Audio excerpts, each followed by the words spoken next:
Done deal, pal. Yeah! Yeah! Yo, Sam, what's wrong with you?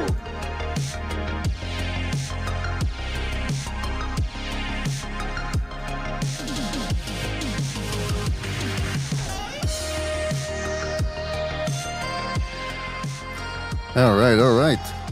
Welcome everybody to another Be the Boxing Podcast, morning edition for everybody. I don't know, that music was in the playlist. That's an 80s music. That's not really morning music here, huh? There you go. That's one of the alternate themes there of the BD Morning Show, and this is indeed the BD Morning Show. Shout out to everybody for joining us. This is your host, Mr. BDA. We're broadcasting to you live from the true north, the true and crispy north right now. Not the cold north, but it's still a little chilly out there. That's a Canadian Quebec spring for you here. People think, oh, it's getting hot, let's go outside. Now it's still a little cold. It's still a little on the cold side. Nevertheless, temperature is much better than it was 2 months ago, so no complaining there. Shout out to everybody out there for joining us. We got a lot to cover on this episode. We got Fabio Wardley taking on Daniel Dubois tomorrow. And remember that I will be referring to Fabio Wardley by his first name, Fabio. I will make an exception because, I mean, how many chances do you have to call another person Fabio, another boxer, Fabio? Hey, Fabio. But be that as it may, we got that to cover. We got a lot of going on outside the ring. Still more to say about Benavidez' scintillating performance against Zurdo Ramirez and some of the things that people are saying out there. So we're going to talk about all of that plus more. So make sure to stick around. This is the show designed to get you through the morning. So make sure to kick back, relax, get your cup of coffee, black tea, green tea, maybe la bolsita, as people like to tell me, and relax out there. Get the day started now. Let's give a big shout out to everybody out there. I'm talking about Lalo Soto Gaming. Shout out to Lalo Soto, Sargent, Rapax Trucking Company, 10-4, one of the initiated. Langsbury, who says good evening. Well, it's already evening where he's at.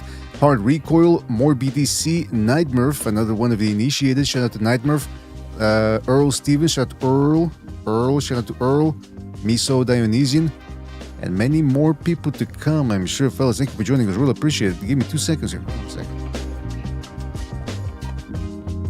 All right, I'm getting messages here. But yes, indeed. Shout out to everybody out there.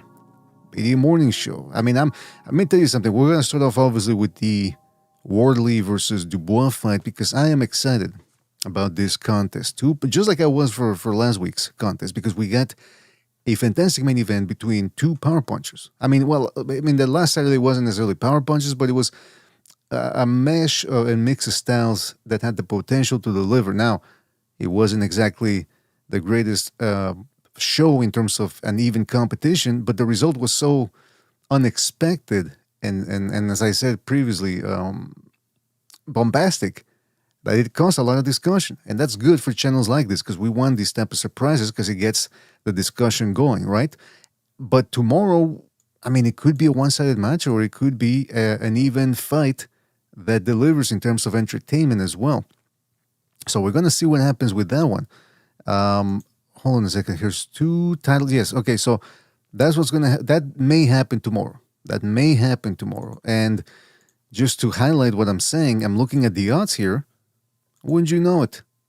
Still almost even fight. As of May the 8th, 2026, Fabio Wardley is a slight favorite, around 5-5 over Daniel Dubois in their upcoming heavyweight matchup, making it a very close 50-50 fight. The fight is expected to end in a knockout, with odds for the fight to go over 8.5 rounds at -108 and under at 126. So it's about as close as it can get for a 2-1 fight. Very slim odds right there. So if you're into that type of stuff, putting wagers and all that, there's people on our Discord that often talk about that. Makes you wonder. It's interesting to me because it leads me to know that the people who do this for a living are seeing this as pretty much a 50-50 fight. What's going to happen? Who's going to come out on top? No pun intended. We shall see. We shall see indeed. What else was I going to say about that? Hold on a second. So let me show you the face-off that they had, because they had an open workout about 2 days ago. And then on top of that, I think they had that last press conference, and Dubois had a lot to say, believe it or not. I don't know if technically you can say he had a lot to say, more like he had a lot to mumble. I'm Daniel Dubois. By the way, speaking of mumbling, when he's not sober, we got Never Sobers. Sobers, are you there? Yo, What's up, man? Good you morning. say I'm humble, bro? No, I'm kidding. I said when you're not sobers, you mumble. Hey, man, you sound like straight G Tour when you're high. Oh, No, I'm kidding. I'm kidding. I've actually never. I mean, you claim to be never sobers, but I've never actually heard you in a state of inebriation. You know what I mean? I've never heard you go, "Hey, guys, how you doing?" smoking right now. And yet we can't tell. But yeah, good morning. Shout out to you jumping in here. Would you agree with the odds makers who have this Wardley versus Dubois fight as a 50-50 bout, essentially? Pretty much. I believe so. I would say it's 50-50 because they both have their advantages. Right? I think Wardley is a little bit tougher. His brain's a little bit bigger. It's not the size of an acorn. So I think he'll be able to handle the mental challenge of fighting someone who hits hard.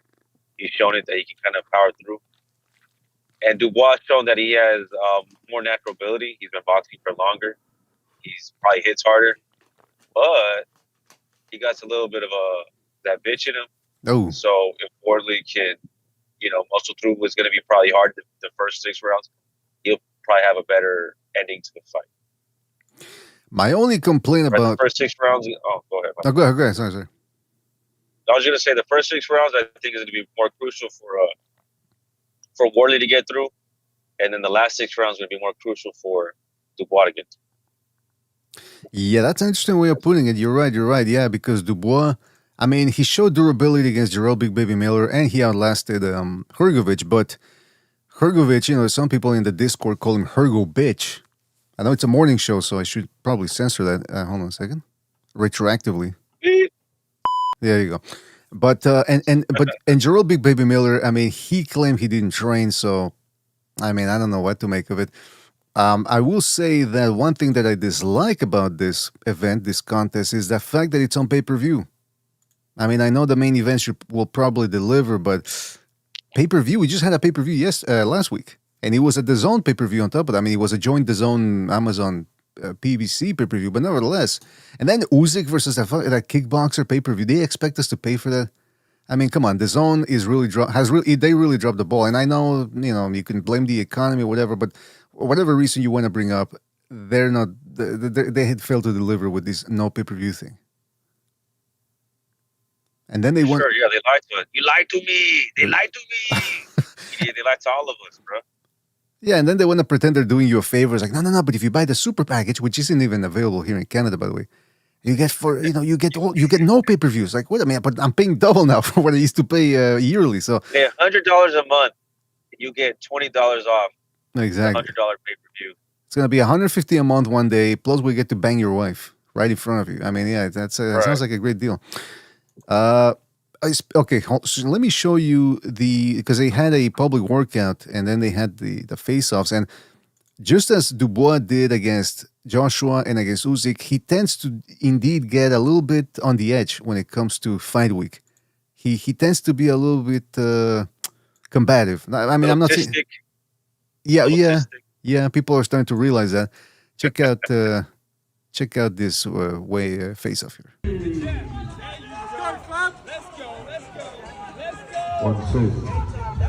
Actually, let me mute the music just in case. We don't need the music. So there you go. Oh, and people it looks like an American face-off because listen to the crowd or the entourage.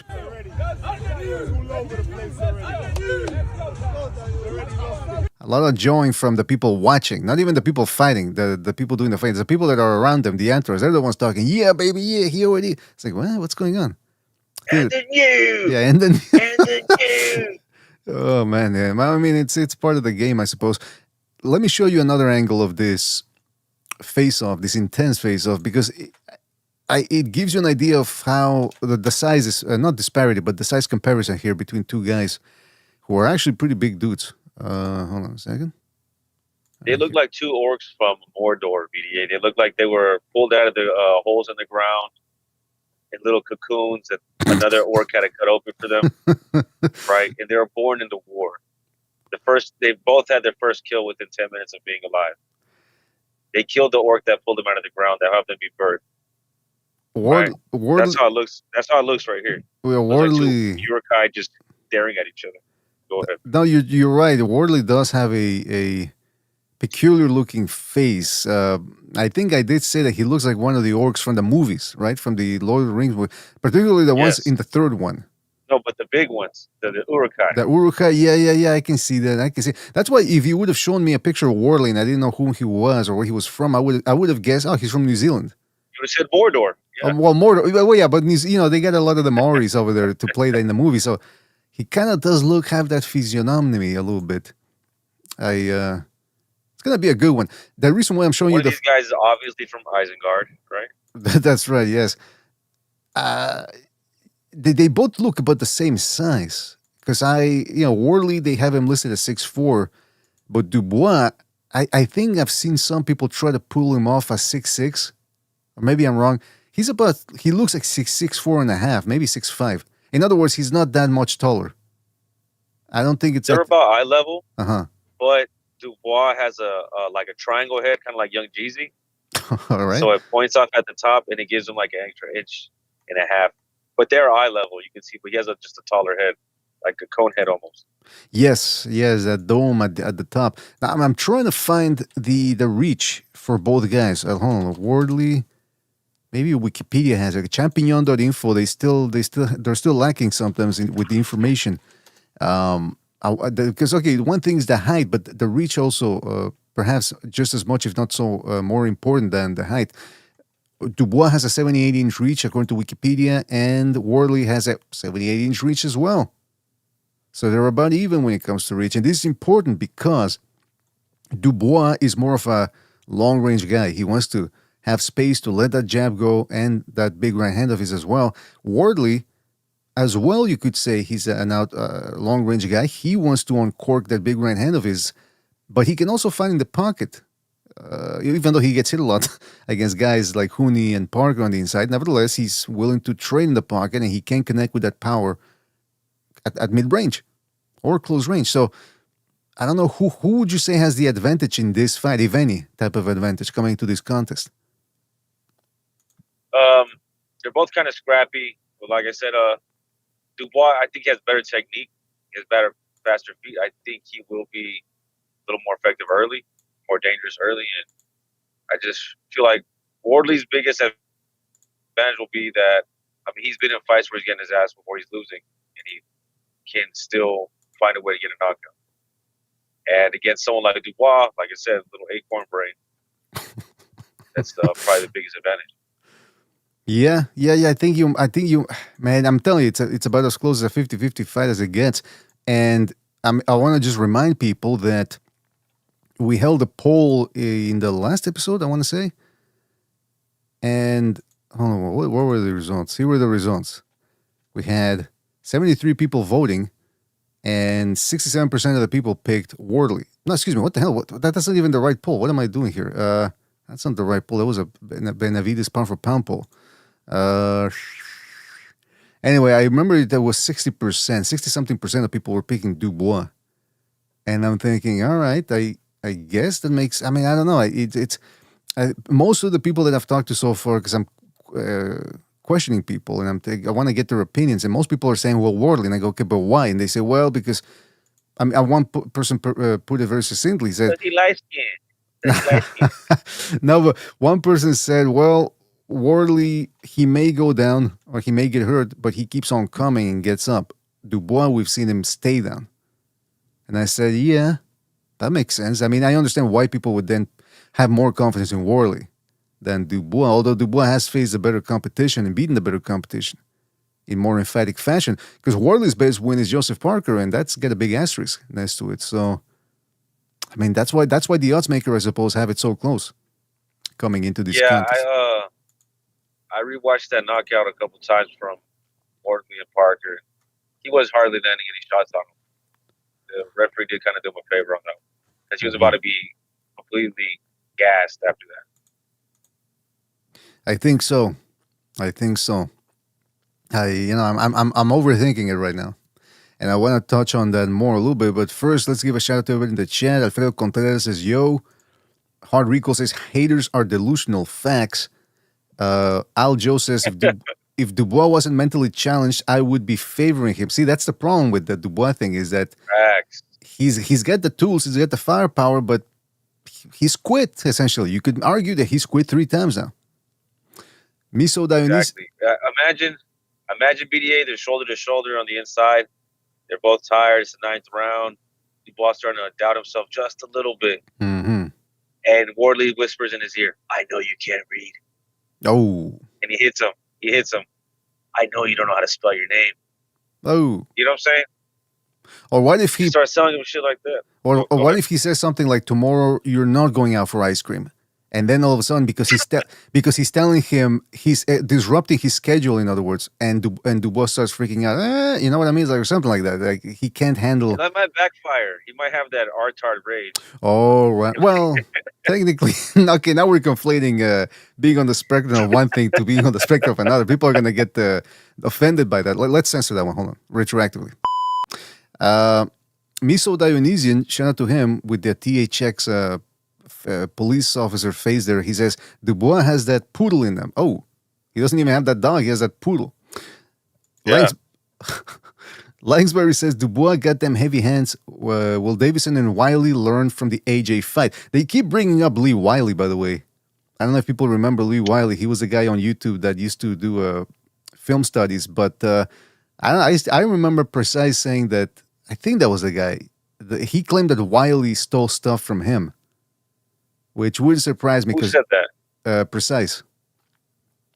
Okay. I think he accused. You know what? Maybe I shouldn't even brought it up because I forget. He accused one guy of stealing his ideas when it comes to the thing about film analysis, though, is, and I'm not saying Precise is wrong, but what I'm saying is, if somebody did it to me, I would be reticent to accuse him of that because you either see it or you don't. Like if I'm analyzing Wardley and Dubois, and I come up with the same thing another person did, how does that person necessarily know that I stole it from him? Because we're saying the same thing essentially. It's not like a script or something, a film script or a book idea, right? Where you go, well, that's it's a fictional narrative. You stole my narrative. Only I could have seen that. Exactly. Although, yeah, but I will say that there are a lot of opportunistic people out there who wanna to do just that. They wanna work with boxers and they wanna be on camera and all that. And I think a lot of people are overly ambitious and they're willing to cheat, lie, and steal their way to the top. For sure. Absolutely. I try to be a little reluctant, BDA, to see or to feel like someone's taking something that I thought, because the concept of parallel ideas does exist. You can have the same idea as somebody else and not necessarily have taken it from them. Mm-hmm. Exactly. But also, when it's obvious, like when Fu TV says what he sees with the Riyadh season and them obviously taking his ideas from his channel, that's a little more on the nose, right? Yeah. You call those out. Yeah, in the beginning, when he said that, Fu said that in the beginning, I was like, all right, Fu, he has some outlandish ideas, but I'm starting to believe him because of some of the things I've seen. And by the way, when it comes to Precise, though, I do give him the benefit of the doubt because he did come up with some original takes that nobody else would come up with. So I do give him the benefit of the doubt as well when it comes to that. Skullkid says, BDA, what are your thoughts on the Floyd Mayweather conference? We're going to talk a little bit about it. I don't have much to say, but I got a couple of things prepared for that. Jay Perez says, both guys have leaky defense and power. It's likely to end in a KO. Hard Rico says, he calls him Gay Weather. Gay Weather must be broke. Langsbury says, what is up with the Brits and wearing skin-hugging leggings or undies in training? Fury, Ben, Eubank, all the way. Yeah, I'm a little disgusted by that. They like to wear this. They fight for a rainbow belt. Isn't the Commonwealth belt like a little rainbow belt? It is indeed. Yeah, it is indeed. Hey, by the way, there's a special belt for this, right? I think it's a special Ring Magazine belt with the Union Jack motif, I think. I don't know if I dreamed that. I'm not actually. No, I didn't. I didn't dream that. I don't dream about the belt designs and all that. That's a little bit on the. It's a little gay. Nothing wrong with being gay unless you're not gay. Hard Rico says Floyd. Double rainbows on this belt. Yeah. Hard Rico says Floyd outfit style confirmed. He really is a 12-year-old retired breakdancer. Lalo Soto says Dubois is younger but has more losses. Shout out to Recognize. Keeping an eye on things in the chat. He says, good morning, BDA Boxing Show. Shout out to Recognize. Broughton Boxing says Torres Jr. knows all about that, LOL. Dubois eats a lot of rear hands, Lalo Soto says. Yeah, Dubois has no guard. He has no guard. That's another one of the reasons why people are picking him to lose, because he How's he gonna? His whole mode of defense, for the most part, is step back, step back. And what happens if he can't step back in time against Dubois' right hand? He's gonna eat those. Can he take him? That's a big question. It's a big question indeed. What else was I gonna say here? Oh yeah, now let me explain the title, if I may, here of this video of this broadcast. People saying, "What the hell is what does that mean?" In boxing, part of the reason why, or in large part, the reason why we enjoy it so much, particularly pre-fight, is because it allows us to speculate. We don't know what's going to happen. For as much as people like to tell you, particularly after the fact, I told you. No, people love to be right. But more than that, they love to tell you that they were right. And that's why the post-fight calling show is often so successful here, because it gives people a chance to call in. And most of the time, people want to brag about the prediction, which is okay. It's fine. This is your show. The post-fight calling show, that's your show. It's a chance to give you a platform to speak. But sometimes it is a bit bizarre when people call in and says, I've been telling people all about that. I told people all week. And then I go, okay, I don't know if you're telling the truth or not, because I've never heard from you before.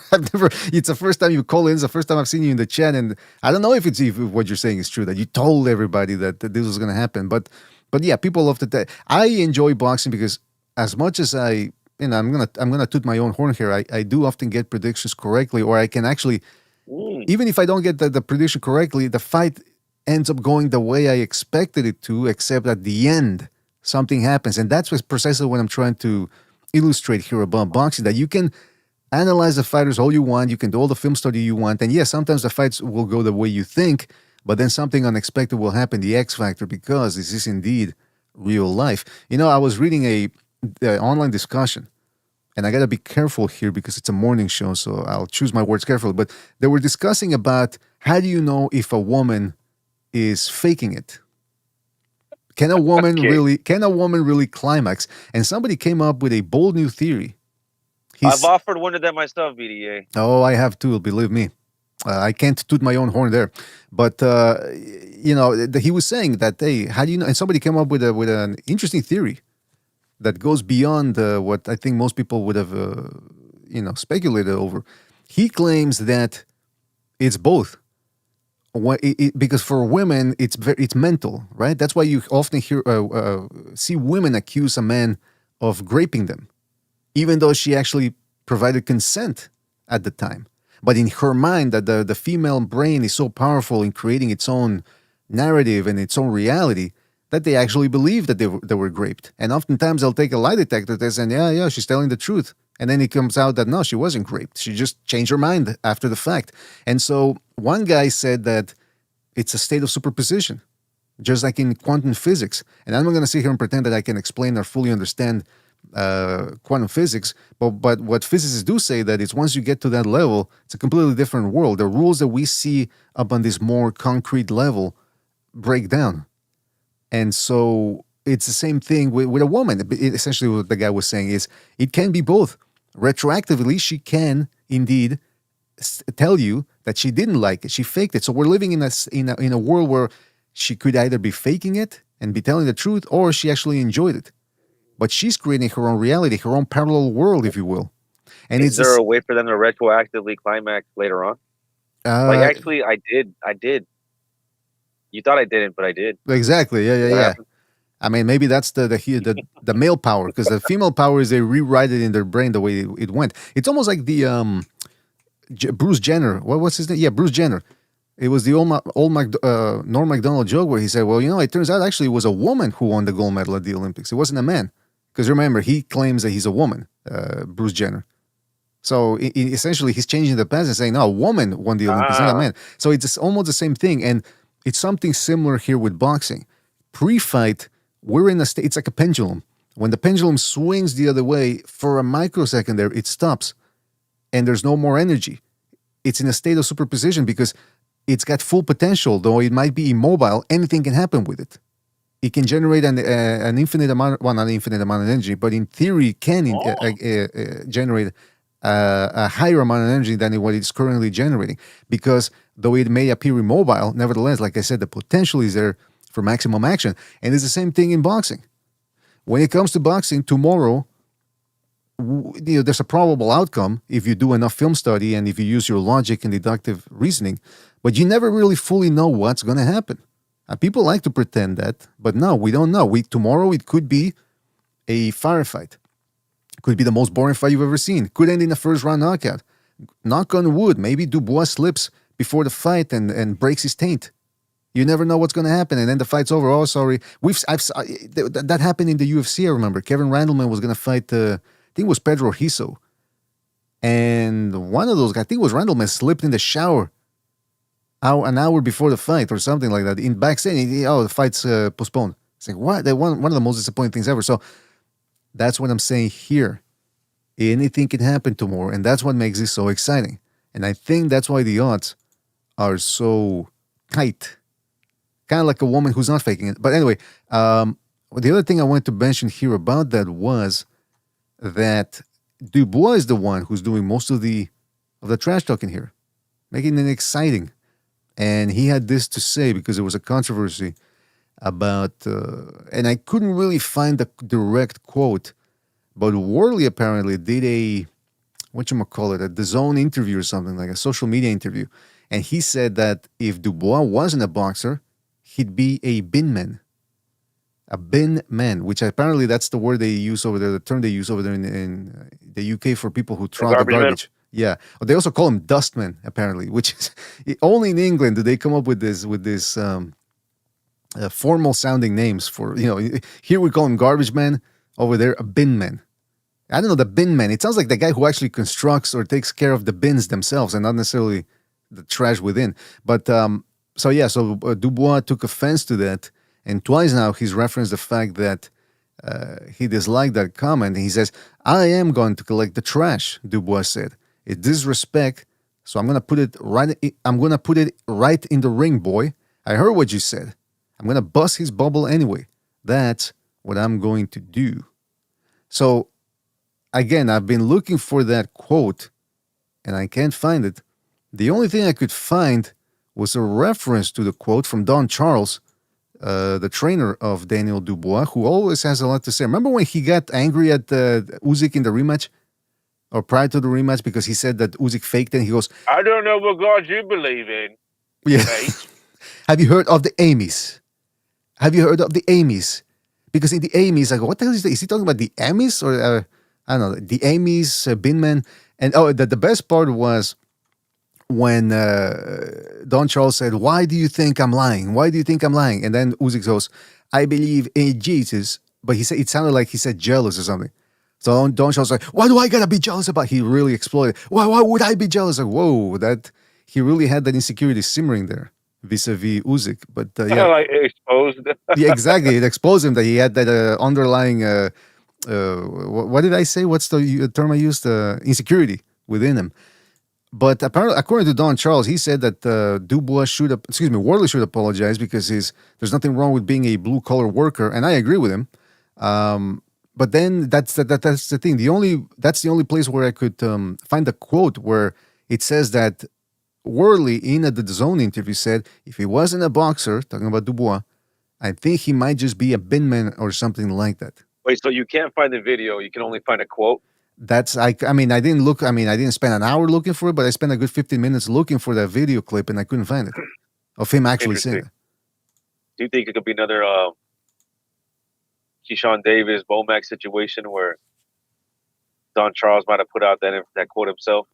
Nah, I don't think so. And he said, "Oh no, Wardley said it. You don't hear it? Wardley said it." Because Did you hear that, Daniel? You know, you're a bin man. Wardley, You're a bin man, mate. Wardley's the one who's been stealing your socks. Yes, I believe it. But no, you know what? Because wake up and your pants are shitted. Come on. We got to censor that. But I don't think that's what happened, because I did find an interview where Wardley somebody brought up the comment and he didn't deny it. He's like, "Well, no, what I meant was blah, blah, blah," or something like that. So he did say it, but I would like to hear exactly how he said it, because the tone sometimes may be important, maybe. Shout out to Recognize says, "Box PDA, I told you." He's making fun of me with the whole "I told you" thing. Shout out to Recognize. Don was projecting, he says. LOL, B. Wayne says. Dubois' whole team was jealous of Usyk in the press conference. Yeah, I remember Don Charles' son. He's this big dude. He's talking to who's a pro fighter too. And he's talking to Usyk. He's like, I know you. I know a lot of physiology and body language. I know you were faking it. He didn't say body language. He said body reaction or something like that. I'm a student of that. And then he starts quoting I'm a body reaction expert. Yeah, something like that. He said. And then he goes, You weren't climaxing. I know. I can tell. I can always tell when they lie. That's he starts crying. But like Butcher says, hit the like, fellas. Hit the like, hit the like, hit the like. Really helps us out. Really helps us out, especially on the morning show. Make sure to do that. But yeah, so that's what we have there with that fight here. Now, here's what I wanted to play here. Just for reference, this is the Wardley video where they were referencing the Binman comment, but I can't find the Binman comment itself. So, and you can't. Hold on a second. By the way, Wardley really sounds different from what you would expect, because like Sober said, when you look at him, you expect him to sound like an orc or something. But then he speaks and he sounds like Harry Potter. Hold on a second. Let me give me 2 seconds here. All right, here we go. For ideas, I'll be honest with you. I couldn't really find a career path for him. I didn't really know where else, and I kind of used up my boxing only token on Chisora, which I felt was quite fitting. But with old Daniel boy, Fabio, to be fair, Daniel did have a decent line back to the Binman comment. He said he's here to take out the trash, which was a bit of a zinger.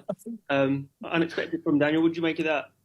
yeah. All right, so you see the referencing there, that thing, and Grim Reaper in the chat says that the Zone YouTube account has a short video where he actually says it's okay, so we might be able to find it on YouTube. But nevertheless, it was said, and it's adding a little bit more spice, a little bit more spice to this.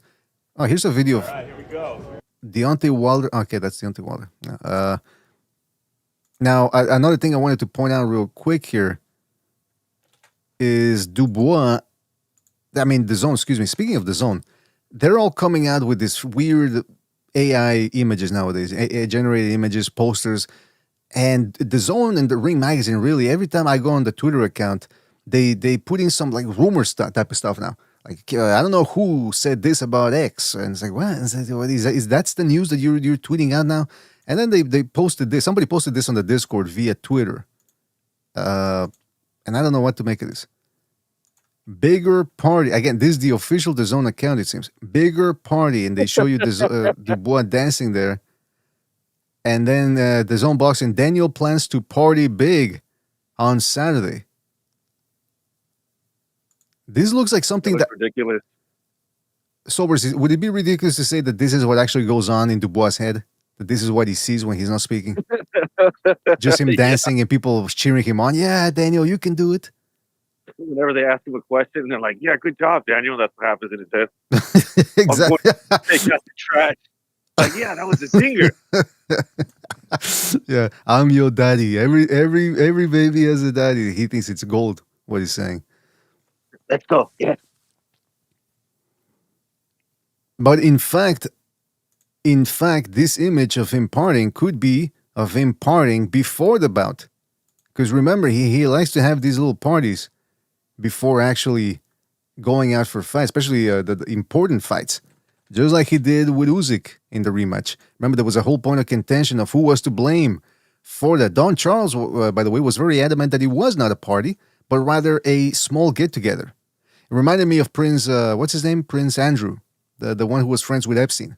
Talking about, well, it wasn't a party. It was a small dinner. It was a small dinner. It's like, no, man, you showed up to the house, you ate some steak, and then you ate out some underage poontang, and that's a party when you start doing that. That's not a small dinner party.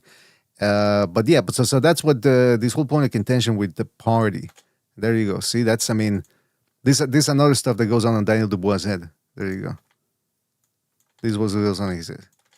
The star of his own show. He's got his own nightclub in his head. But what else was I going to point out about this fight? It's a very exciting fight, that's for sure. That is for sure a fact. It's going to be an interesting fight. Speaking of, I'm getting a phone call here. Hold on a second. Oh, wait a minute. Who's that? I'm not going to answer that phone call. I don't know who that was. Yeah, don't forget to hit the like, fellas. Hit the like, hit the like, hit the like. Really helps us out. Really helps us out. Langsbury says, by any means necessary. That's the other thing. Sobers, we're talking about who's going to win the fight. I think we should also start asking how many headbutts are we going to see from Daniel Dubois? I guess it depends on how long the fight goes, right? Because believe me, this guy loves to throw the headbutts. It's not a fabrication. It's not imagination. The guy does throw headbutts. He said it himself, by any means necessary. He's another part of that cult of do what thou wilt. All right, so that's what we have there as it pertains to Daniel Dubois. Very interesting fight. Now, let's move on here. And don't forget to hit the like I said. Let's move on to more Benavidez, the aftermath of his destruction of Ramirez. I gotta tell you, I don't like. I give the fighters the benefit of the doubt. I don't think David Benavidez is scared of anybody, but I've said it before numerous times. I don't have the same confidence in his team, or rather, I don't think that his team have the same confidence. Or I don't know if it's just incompetence from their part, but they tend to say things that don't align with what David said prior to that. And I like to focus more on what people do rather than what they say. That's why I dislike what we have going on right now with that. Well, who's avoiding whom? Does he really want to fight Opetaia? Blah, blah, blah. But it does seem to me right now, I don't like what I'm hearing from Team Benavidez. Check out what they had to say on the what's it called again? The Mill City Boxing show. This is Jose Benavidez Sr. regarding a Opetaia fight. Whatever. He couldn't even fill that out. Right. So at the end of the day, you have to have a crowd also. You have to have fans in order to make big fights happen. You could be the best in the world, but if you don't sell, you don't sell. Now, if you're a YouTuber and you sell, guess what? You're going to get what you want, because we're seeing that now these days. There are guys that have a lot of followers and they get paid more than fighters. The real fight. All right, so he's saying he's throwing more aspersions towards Opetaia and it seems like they're providing reasons about why they don't want to fight him. He's already said prior to the Ramirez fight that Opetaia is too hittable. He gets hurt in every fight, which by the way isn't true, but he gets hurt in every fight, and that he needs 3 or 4 more years to develop. Now he's saying, well, he's not an attraction, nobody knows him. And I just dropped a video on this yesterday. First of all, yeah, like I said, Opetaia is not hittable. He doesn't get hurt in every fight. Second of all, Zurdo was very hittable. He might have a good chin, although he didn't show it on Saturday. But nevertheless, that's to Benavidez's credit. But he was very hittable. So if we're talking about, well, we're not going to fight this guy because he's vulnerable, but you chose Zurdo, who's not even the champ in the cruiserweight division. So that it really doesn't align with what he's saying, Jose Benavidez Sr. Then now he's saying, well, Opetaia is not a star. Okay, but then that begs the question, who do you want to fight? Are you still stuck on fighting Canelo? Because, you saw Benavidez, he's a cruiserweight now. And I don't know if he can make the light heavyweight limit. And even at light heavyweight, he's still a big dude. They still want Canelo, who's about 5'7", 5'8". And by the way, a lot of people like to make fun of Canelo, say, oh, he lost to a welterweight, he was never good, he was overrated. Okay, then why do you want him to fight Benavidez then? There's no more titles at stake anymore. Canelo's not the super middleweight champion anymore. So what's the incentive there to fight Canelo other than the money? And that's the real fight. The real fight is Crawford versus Benavidez. Beat the man who beat the man. He stole everything from me, bro. Everything, BDA.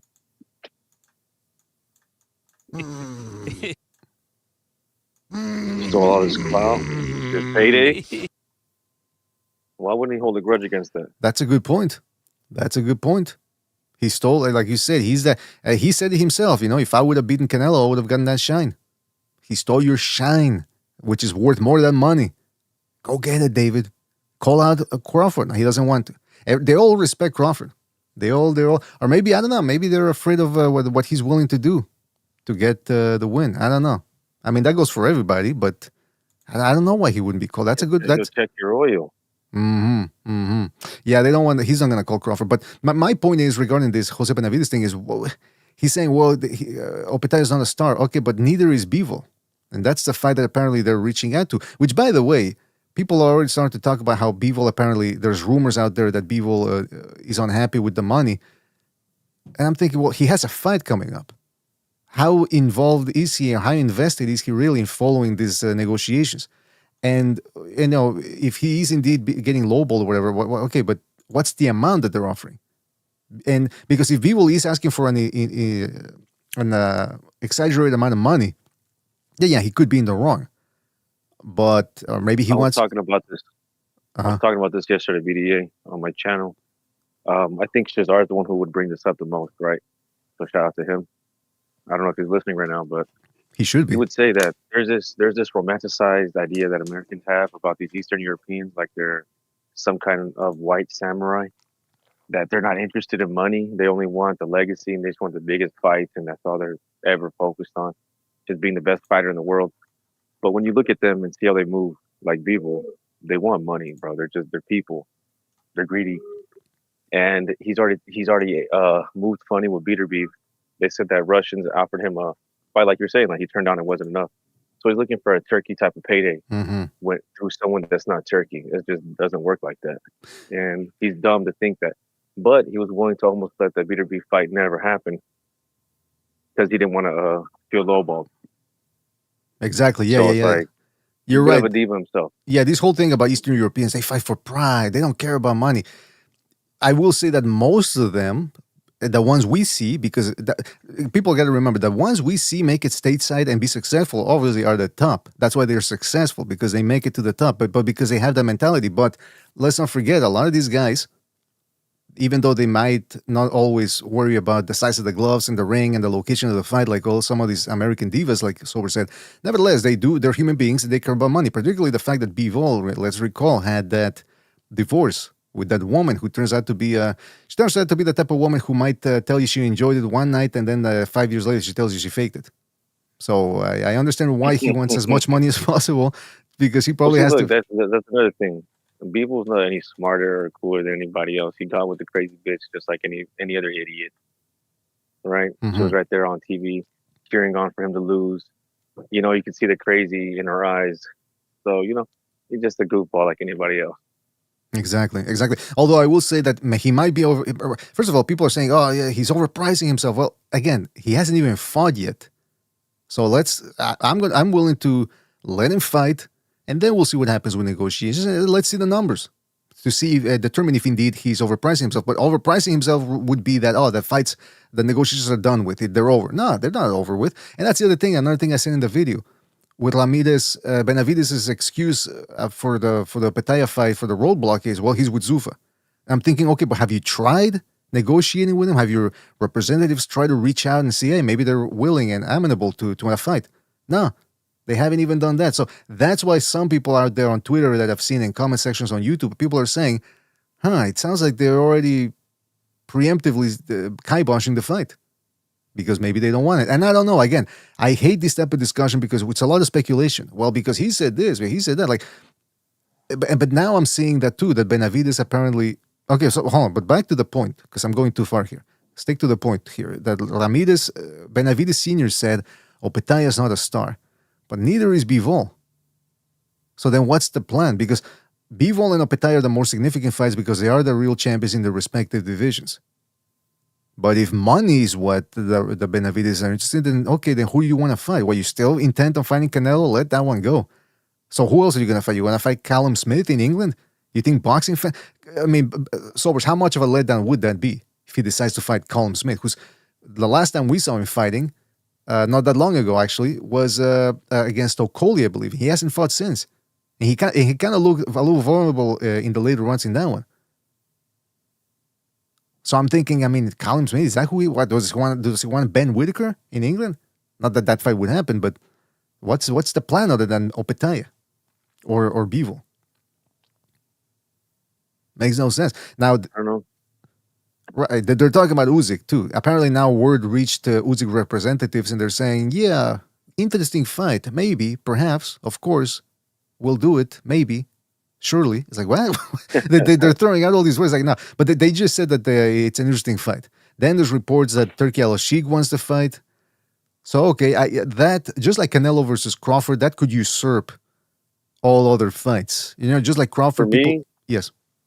the way I'm looking at it, the way I'm thinking about it, for David Benavidez to try to go after Bivol, it's going to be a little bit of a risky proposition because he's going to want like a Turkey kind of paycheck. Mhm. But the thing with that is Turkey's talking about he's interested in the Usyk fight, so he might not shell out the money for Bivol. And Mhm. Vitor, he walks into the bathroom and he twists his ankle and he's out for 6 months, even if he has a fight coming up. So that's a dangerous, that's like a risky prospect within itself to fight him because he Absolutely. just might not make it to the ring. So, and I'm looking at Opetaia, who has no one to fight. He would jump at the chance to fight David Benavidez, and that could lead him into fighting someone like Usyk, who Turkey would make sure he'd make it worth it monetarily to both guys. So, I low key think that might be the better direction to go in. Yeah, maybe. Yeah, you're right. And that's the other thing that somebody was talking about. Beterbiev. I had forgotten about that. That would be a bit of a letdown if it's not Bivol or Opetaia, because Beterbiev is in his 40s and he's been inactive. But it would be an okay consolation prize. But the other thing some people in the Discord were talking about was, well, Opetaia joined Zuffa because he doesn't want to fight these guys. I'm thinking, what? The guy who's been talking nonstop about wanting fights, he's scared. And then people go the other way and they criticize him for his lack of opposition. Oh, he's been fighting bums. And I'm thinking, well, wait a minute. So you think he's fighting bums because he wants to? No, he's been fighting super low power, subpar opposition because there's no one around. And by the way, the guys that he's been fighting, apparently, I had to look it up, they were his mandatories. A lot of them. I don't know if all of them, but some. So what is he supposed to do? Who is he supposed to fight at that cruiserweight? He wanted to fight that Armenian guy. He didn't want it. Now Zuffa had to resort to signing in CBS as a potential opponent. But Opetaia, it's this whole thing that he joined. And by the way, Zuffa doesn't want to work with other promoters. Well, I don't know. Conor Benn was on that Netflix card. And that was a Spencer Brown promoted card. And now some people could say, yeah, but Conor Benn doesn't have a title. So that's what made things simpler. Whereas these guys don't want to work with titles. Yeah, but Zuffa TKO hasn't even gotten off the ground yet when it comes to making fights with other outside entities or properties. They're talking about Conor Benn versus Ryan Garcia. So if that fight happens and Garcia is still with Golden Boy in some capacity, that's really going to put a damper on that talk about how, Zuffa doesn't want to work with our promoters. And by the way, Zuffa TKO, they just announced that they're not, that Salah or PIF or whatever, because people get confused with Salah, and I get confused too. Salah, PIF, and Turkey Al Sheikh Riyadh season. Apparently, it's all the same thing. It's like a trifecta. PIF, I think, is the one that handles the funds or whatever. But the point is, they said they're not pulling out of the golf thing.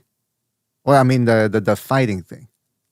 Hold on, let me just see the tweet exactly, because I'm paraphrasing here what they said.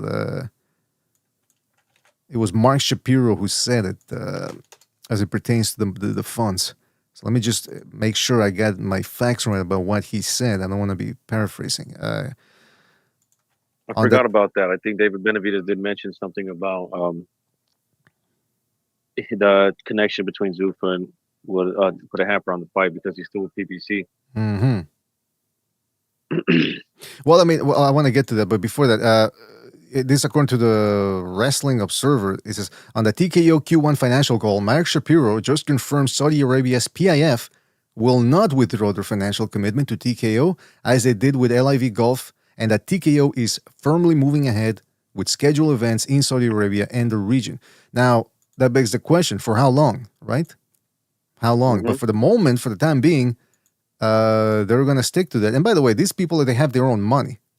So it's not as if they're wholly dependent on that Turkey Al Sheikh money the way other promoters are. That, we can't make the fight because Sugar Daddy Turkey is not here anymore to finance it. So, and that's the other thing, though. It's Benavidez who immediately talked about Zuffa. First of all, get your people to try to get that Opetaia fight before you start saying, they don't want to fight us. Again, it seems like people are, I don't know. I hate this type of discussion because then people start making excuses or people start, like somebody said, they were talking about the Bivol fight. And that's another thing that was bizarre. Benavidez said, we could do the fight at 190 or 175 if he doesn't want the catch. I go, why do you want the fight at 190? it's supposed to be. You're always complaining about how you want you didn't get a shot at the title, and then that you want to go back down. He said it himself. He wants to go down to 175. Now all of a sudden 190, and then somebody told me like, well, no, it's because Bevil's the one who said that he wanted to move up at one point. And I go, okay, but does David Benavidez know that? Did he say, hey, Bevil's told me that? So it's again, people started. This is why I hate about this type of conversation, because it's all speculation. Well, maybe he knows, maybe he doesn't know, maybe this, I maybe thought I that. heard him say he'll fight Canelo at 190. Who, Bivol or Benavidez? No, Benavidez. Yeah, I mean it's bizarre what's been I'm going being on. sarcastic, but Oh, okay, okay. Sorry, man. It's early in the morning, man. The caffeine hasn't kicked in, but it's because I'm trying to wrap my head around all of this sobers. It's this he said, she said. Some people are already accusing Opetaia of being the dummy for signing with Zuffa. But like we fight all night in the chat says, Opetaia signed with Zuffa because nobody else wanted him. Eddie Hearn, remember Eddie Hearn's, and then that's why he threw Hearn on the bus and he didn't know what he was doing with me. So this whole thing that Opetaia is an idiot for joining with Zuffa, what else was he supposed to do? Sign with the PBC so he could fight once a year? At least right now he's fighting twice a year. Yeah, the competition might be subpar, but at least he's active. Over at the PBC, Amazon Prime, you don't know when you're going to fight. So it's well, let's wait and see. That's what I always say. I give Benavidez and Opetaia the benefit of the doubt. I want to believe that they want to fight each other. And if Benavidez fights Bivol, then that's as good as the Opetaia fight. However, or almost as good. Yeah, I don't understand this whole catchweight thing. And I don't. Okay, Sobers, let me ask you this: do you think Benavidez can drop back down to 175? yeah, I believe so. Or maybe he doesn't want to do it. Maybe feel like it's easier to be at 200 pounds. But I think 175 is probably a more optimum weight for him. Mm-hmm. I think he was coming into it, better in that Yard fight. He was finding his power. He was hurting Yard, and yeah, he looked like he was going to be better at the weight. But he also looked good at cruiserweight against Sudo. He looked like a very cerebral version of himself, right? He looked like he was thinking in there a whole lot more than he usually does. A lot of times it seems like he's just stalking, trying to punish his opponent. But when he was fighting Sudo, it looked like he was thinking a whole lot in there. He had his hands up, when he was close, and he was picking his shots. So yeah, it looked like he was just like more economical with his punches. Whether it was because of Sudo being more dangerous, or he just knew that he wouldn't be able to keep up the same pace that he had at the lower weight classes. I'm not sure, but I do think he looked better at 175. He was looking better than he was recently. You know what I'm saying? I don't think cruiserweight would be the best weight class for him. Yeah. Well, it's something similar to what you're saying. Al Cuerpo in the chat says, hold on a second. Why is this? Okay. Benavidez has always walked heavier than Roy Jones Jr. at any time of Roy's career, he said. Roy was 193 against Ruiz. Why are fans worried for Benavidez at heavyweight? Yeah, I don't think a lot of fans are heavy. I mean, worried in the sense of, oh my God, he's going to get beat up. No, I don't think anybody cares. Like, go for it if you want to. But I do think there's a danger. But if he wants to take that risk, go ahead. Salem Mooney says, I'd imagine that's true if a fighter is in charge of his people, are acting on his best interest, but that's not always the case. We Fight All Night says Brian Norman and Jay Opetaia got paid the same money. Let that sink in. Broughton Box says David couldn't even sell out the arena with a big fight like against Zurdo. Let that sink in. Yeah, that's the thing. I mean, Benavidez is a bigger attraction than Opetaia, but that's not saying much because Opetaia has been mismanaged. I mean, they haven't. It's how can you have a power puncher with fast hands like Opetaia, and at this point in his career still not have turned him into an attraction? Even in Australia, it's not like Australia's filled to the brim with world-class fighters. How is he? There must be some sort of demand for stars over there. They couldn't develop him, or Eddie Hearn couldn't do that. Maybe he's too busy with Jaron Ennis, and maybe he was too busy trying to keep Shakur Stevenson in the stable, and Devin Haney, and Demetrius Andrade, and Tevin Farmer. Or when he had a big puncher in his stable, and same thing with Tito Mercado. Tito Mercado moved to Matchroom last year or a year and a half, whatever. He didn't even last over there. How are they not turning these dudes into attractions? And by the way, Tito Mercado is another guy, as we spoke about. Zuffa should really be signing this guy up, because I'm not saying he's going to be the best fighter in the world, but he has a potential to do so. And on top of that, even if he doesn't turn out to be the best fighter in the world, you get yourself an entertaining guy, entertaining inside and outside the ring. because he's trash talking. He actually delivers on it, and that's what a lot of people like, right? The trash talking. So I don't know what's going on here with that. The best thing for David to do is to follow the advice of Turkey and RJ. Yeah, maybe. He should maybe follow the money on this one because he's still, saying Canelo's name and stuff. I think that fight's, gone with the wind. That's never going to happen. He missed his window of opportunity, and is just, if he's looking for a giant payday, he needs to see what's in front of him and try to follow that. And Turkey's saying, "Hey, I really want to see you fight this guy. Like, okay, how can we make that happen?" Well, That's what I really think he should try to do. Well, there's that If he's video. looking interested in the money. There's that video that you posted from a while back where he's talking with Turkey Al Sheikh, and Turkey gave him 2 names or something like that. And then David's like, He "What?" he said Beeble, Beater Beef, and Jai Opetaia. Mhm.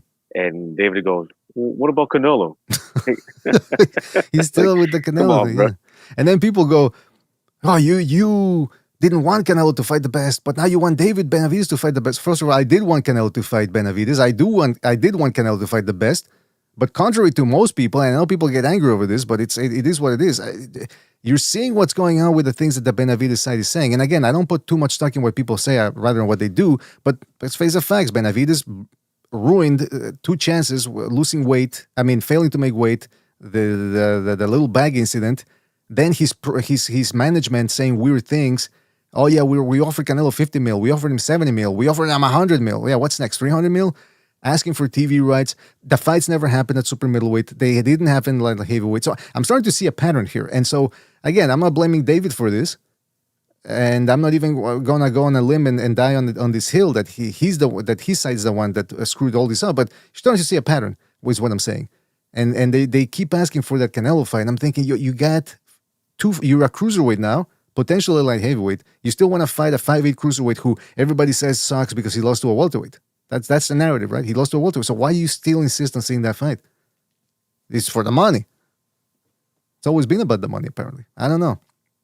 And people could say, "I just want to fight the best and build my legacy. That's why I want to fight Canelo for $100 million." yeah, exactly, $100 million. Yeah, that they could somehow generate themselves without Canelo, apparently. But now they can do it. But I mean, I don't know. It's a weird thing. But listen, when it comes to David Benavidez, I often talk about his guard. I think people are sick of hearing me talk about the guard. That people talk about his offense more than anything. Oh, his offense. It's the defense. It's the fact that the most frustrating thing is a guy that can hit you, but you can't hit him. And Benavidez is difficult to hit, not because he runs around the ring, not because he's got this reflex. Well, yeah, he does have good reflexes, but I'm talking about upper body movement and all that. No, he does it by blocking shots, and people are starting to realize that. Check out what Daniel Dubois. He's this karate guard. Almost. He's able to pick shots off. It's more difficult than it seems, let me tell you. Here's Daniel Dubois talking about David Benavidez. Even dominant performance to win his a unified world championship. Did you catch any of that? Did you watch it?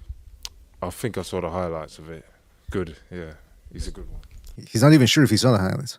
People were mentioning him potentially going up to heavyweight. I know, again, we're saying you're focusing on Saturday, but do you see at any point maybe crossing paths with David Benavidez? That's a fight, and you never know. Yeah. You never know. I mean, he's done his thing so far, but yeah. Yeah, glory. Yeah, definitely. Let's get it going. Well, there you go. What? Let's get it going. He says definitely. He said maybe anything can happen. Definitely. Let's get it on. I was like, what? Wait a minute. You just said maybe. Now you're saying, yeah, this is gonna happen. Where's me biscuits?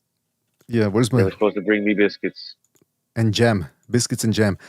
But again, then we have the people going overboard, and I showed some. I did show some examples of that, of people going way overboard with this type of stuff.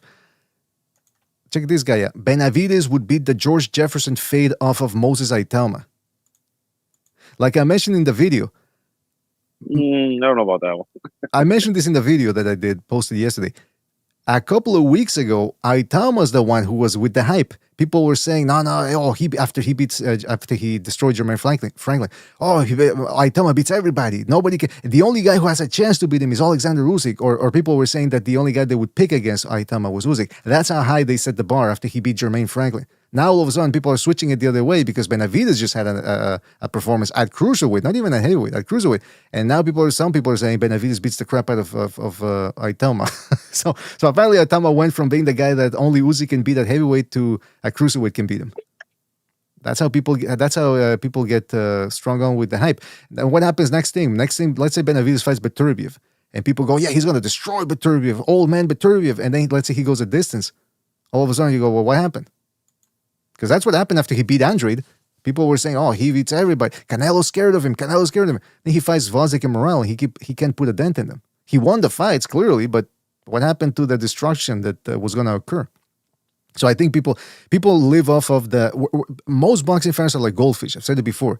They only remember what happened 30 seconds ago.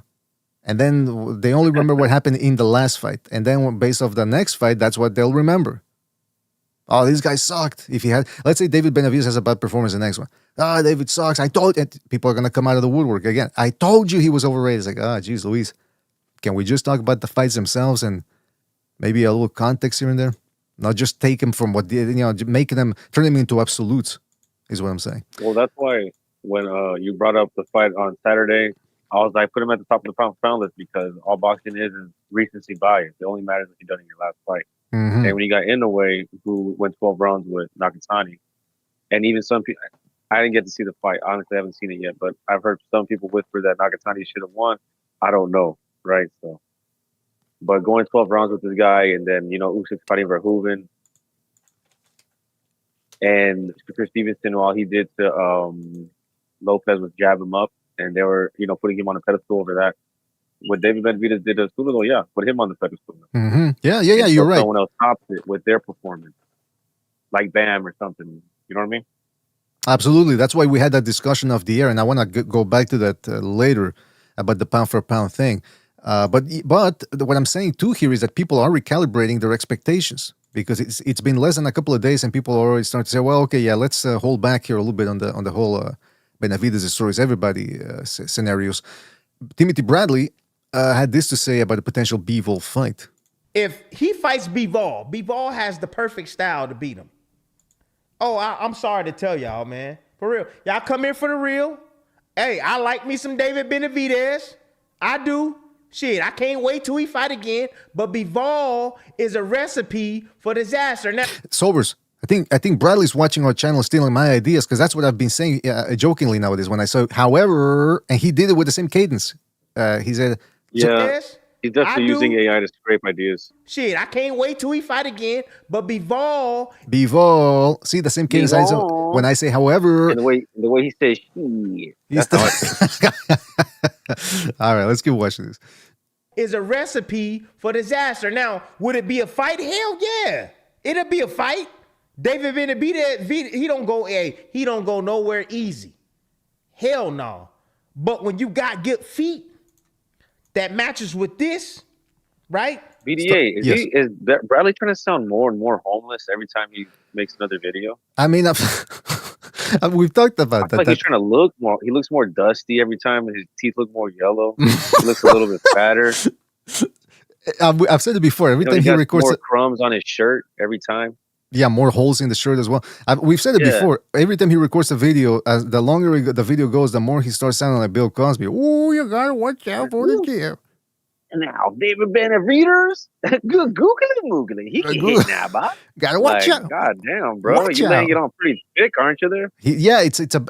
It's almost if he's making fun of his own. I mean, it's I don't know what he's doing. It's a bad look. Let me tell you. Oh, watch out! Watch out.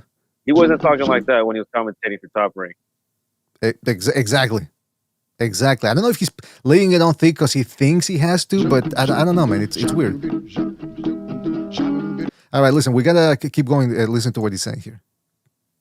And you understand the sweet science? David, he got a high boxing IQ too. He does. But he's stubborn, people. He's stubborn. All right? Bivol isn't stubborn. Bivol is a guy that can, you know what? I'll tell you what Bivol is. Bivol is one of those guys that he'll do the complete opposite of what you think he's going to do. That's what he'll do. And he'll have a plan A, a plan B. He'll have a game plan for this, a game plan for that, but he'll do the complete opposite of what you think he's going to do. Now, see, that's the thing about Tim Bradley. I've said it before. Tim Bradley is on two different spectrums sometimes. Sometimes he'll say the most ridiculous thing you've ever heard, but then he'll say things that are completely sensible and, maybe even sometimes a couple of things that you didn't think of. What he's saying, he's right on the money. I agree with him. Bivol can beat Benavidez. I'm not one of these people that's on the hype train that, Benavidez destroys everybody. Bivol went 24 rounds against Beterbiev, the first man to take him the distance. The first fight, it was a highly contentious fight. It was about I couldn't remember the last time that the audience was so divided 50-50 about who won the fight. I think about half the people were saying Bivol won, and then the other 50% were saying Beterbiev won. Even in polls, it was pretty much 50-50. So, okay, but it was a very close fight. He lost it, but could have gone his way. In fact, I think Bivol should have won the first fight. And again, we had that long discussion, debate about, some people were telling me, no, Beterbiev clearly won the first fight. Whatever. Bivol then wins the second. Yes. There was a guy who left a comment on one of their fights, and he literally time-stamped every single time he thought one of them made contact. So there was like 100 timestamps down the comment section. And he was like this weird avant-garde, like boxing fan, like Beterbiev swiftly slides in, shifts to the left, makes contact with the right hand. Beautiful counter. You know what I mean? And then he hits enter again.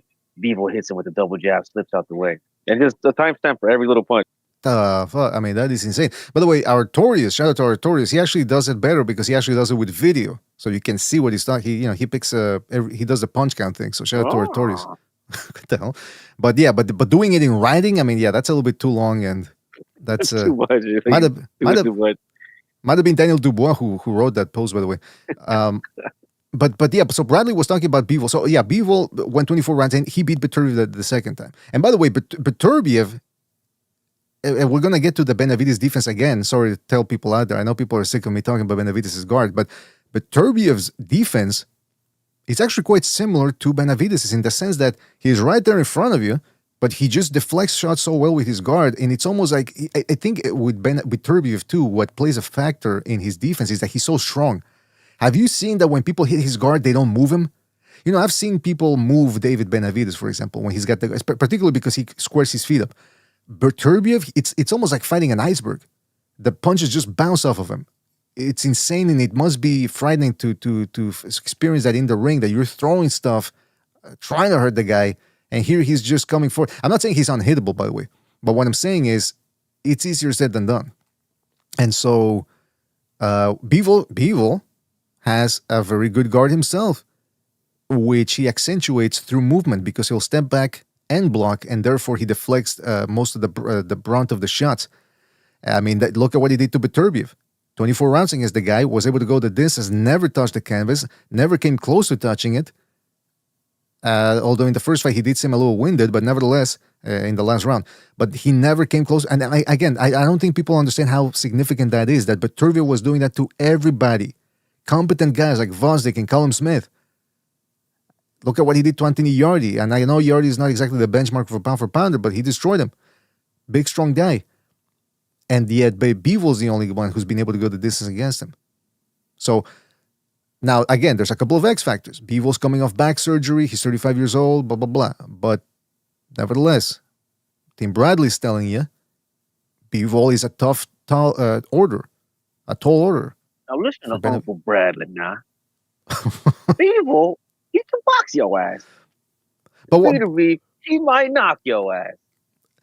and what do you think, Sobers, about the Bivol fight right now? Is it a 50-50 I do think fight? Bivol is probably the hardest fight for him because, like you were saying, he's a supreme boxer, and he showed that he can win a 12 rounds against someone who no one can go 12 rounds with him, right? He can have 100% KO ratio, and Bivol can get through that. So you can't really bank on David just beating him up and knocking him out. Mm-hmm. He'd have to overwhelm him. And I think that would probably be the biggest litmus test. The biggest litmus test for David Benavidez, because if he can beat him, if he can beat Bivol, he'll beat anybody, basically in and around the weight class, including Beterbiev, because he really is the top-notch boxer, like for real, not on this Devin Haney clinch fest, Shakur Stevenson jab, and I jump 30 feet away from you. He's actually a supreme boxer. I would say a master boxer, right? Mm-hmm. So yeah, I agree that is probably the hardest test for him, but But back surgery, bro. That's a motherfucker, man. Yeah. Especially at his age. You know, he's been fighting for a long time. Probably since he was a kid. You know, his ex-wife already exposed his nagging injuries, his niggling injuries. Mm-hmm. So yeah, he could also be on a like the sand in the hourglass might be running out for him too. Yeah, unfortunately, especially. So this might be perfect for Benavidez to catch all these guys to beat them and put them on his resume. This might be the perfect timing for Benavidez. Mm-hmm. If he can look past Canelo and getting that Canelo fight, you know, he has a chance to really make himself a Hall of Fame resume and beat guys that Canelo couldn't fuck with.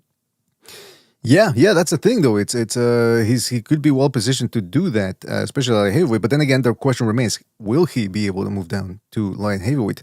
The other thing I wanted to show, well, I can't show this. I'm not going to show this one, but everyone should check out that Fight Hype did an interview with Andre Dirrell, not Anthony Dirrell, the other brother who fought Benavidez at one point, but Andre Dirrell, the Olympian bronze medalist, who always had faster hands than his brother, more physically talented. But he was a bit of a head case in there. But he seems to, I like what I heard from him. He's got a good ability to break down the fights. And he had a lot to say about Benavidez. He says that only the feet right now can defeat Benavidez. In other words, a mover, somebody with good movement. He says that Beterbiev can get hit. Now, then he switched it up to Beterbiev about how Beterbiev could do against Benavidez. And he said Beterbiev can get hit, but he has power. And like I said earlier, I think Beterbiev's defense is just as good as Benavidez's. And some people could say, well, maybe Benavidez incorporates a little bit more head movement, more rolling, maybe. But Beterbiev, what he complements his defense with is he's got good footwork too. I say he's got better footwork than Benavidez. And I know this is controversial. I agree. Because some people say, but Beterbiev doesn't really move around the ring. He does move around the ring. Because again, at his age, he can't fight at 100% all the time. So what he'll do sometimes, particularly in the Yardy fight, he'll actually start moving around the ring. And he limits the amount of offense that comes his way.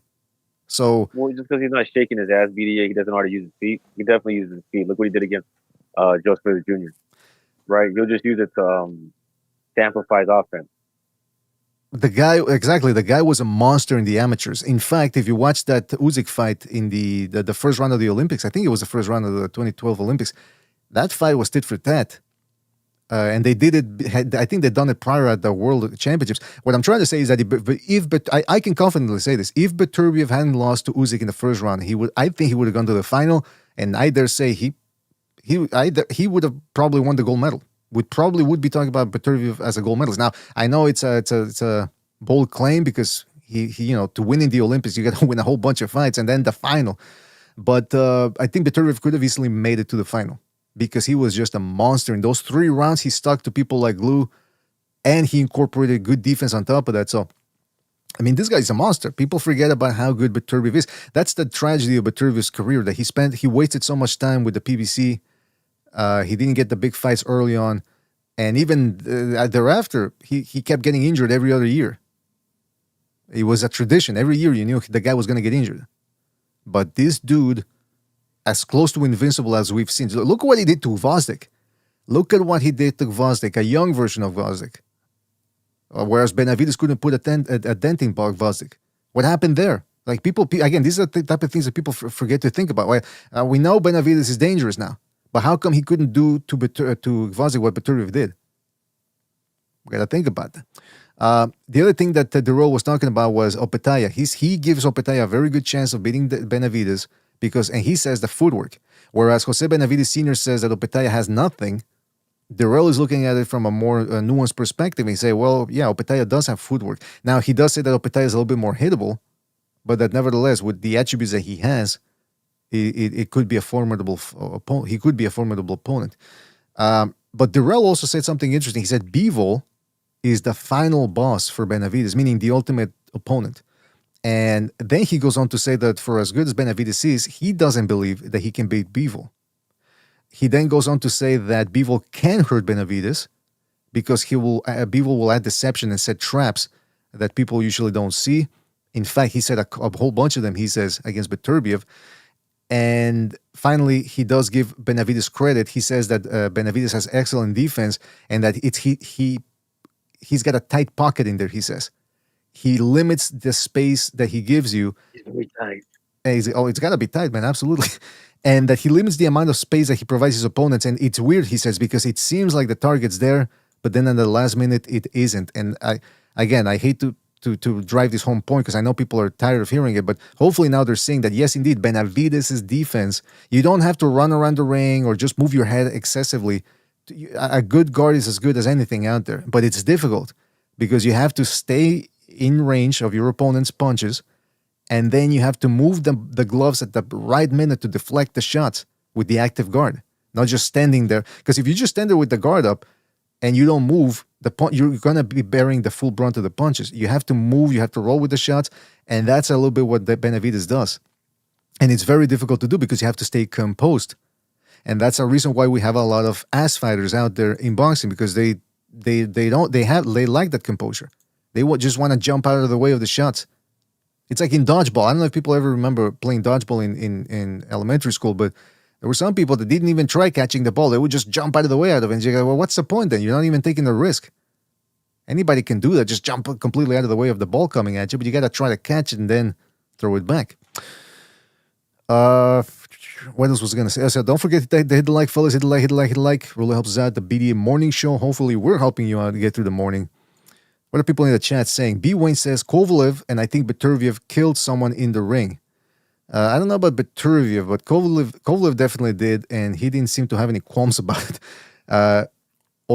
Okelotzel Boxing in the chat, I think that Stelkine says, I still remember Beterbiev getting jaw infection from the various sparring sessions with his Paul Makhmudov. B. Wayne says Beterbiev and Kovalev were monsters. Witsilopokli says Beterbiev is a bit repetitive. Benavidez has very punch variation. Langsbury says Bivol Beterbiev was pure boxing for real. 100%, he says. Green Reaper says Beterbiev is legit war level like Usyk. He's just older now. He's in his 40s. Yeah, man, I'm telling you, man, people give him his credit, Beterbiev. But it's difficult to do so sometimes because he was way too inactive. So that's what people are saying there about Benavidez, giving his props, but they're reining it in a little bit.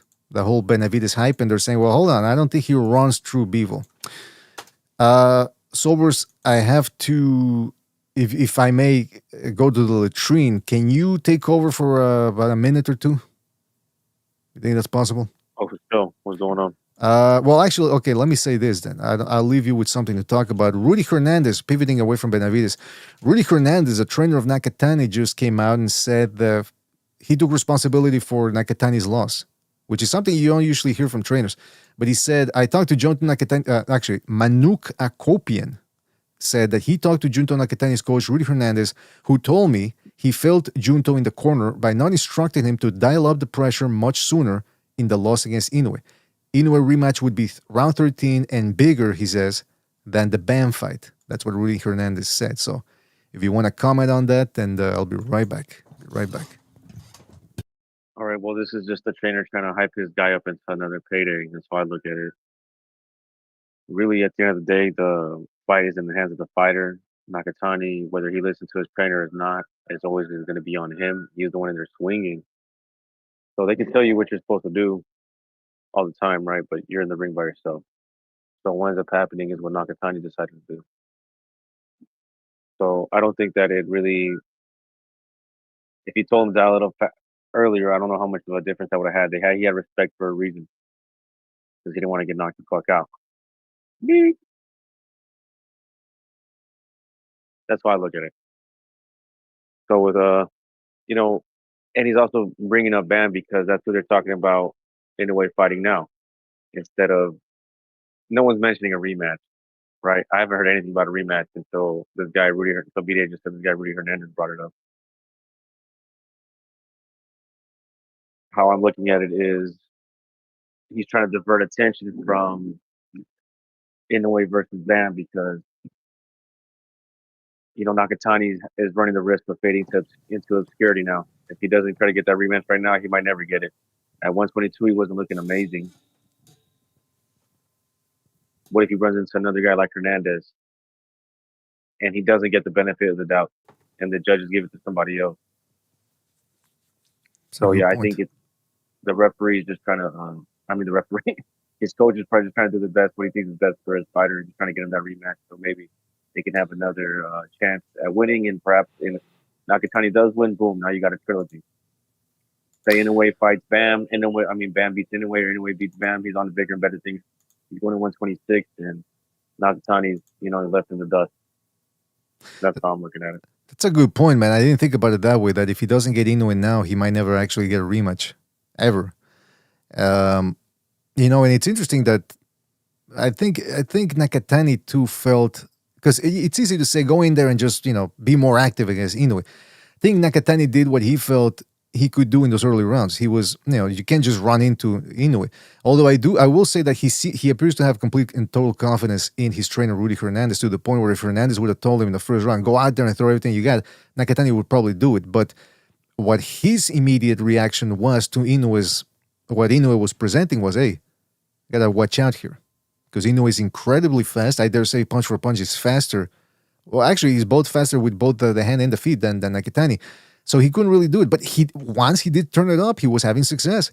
I mean, I thought Inoue won the fight, but it was very competitive, even for the lack of action that there was. It almost seemed like Inoue, it's like what I always say, I think Inoue was fighting at 100%.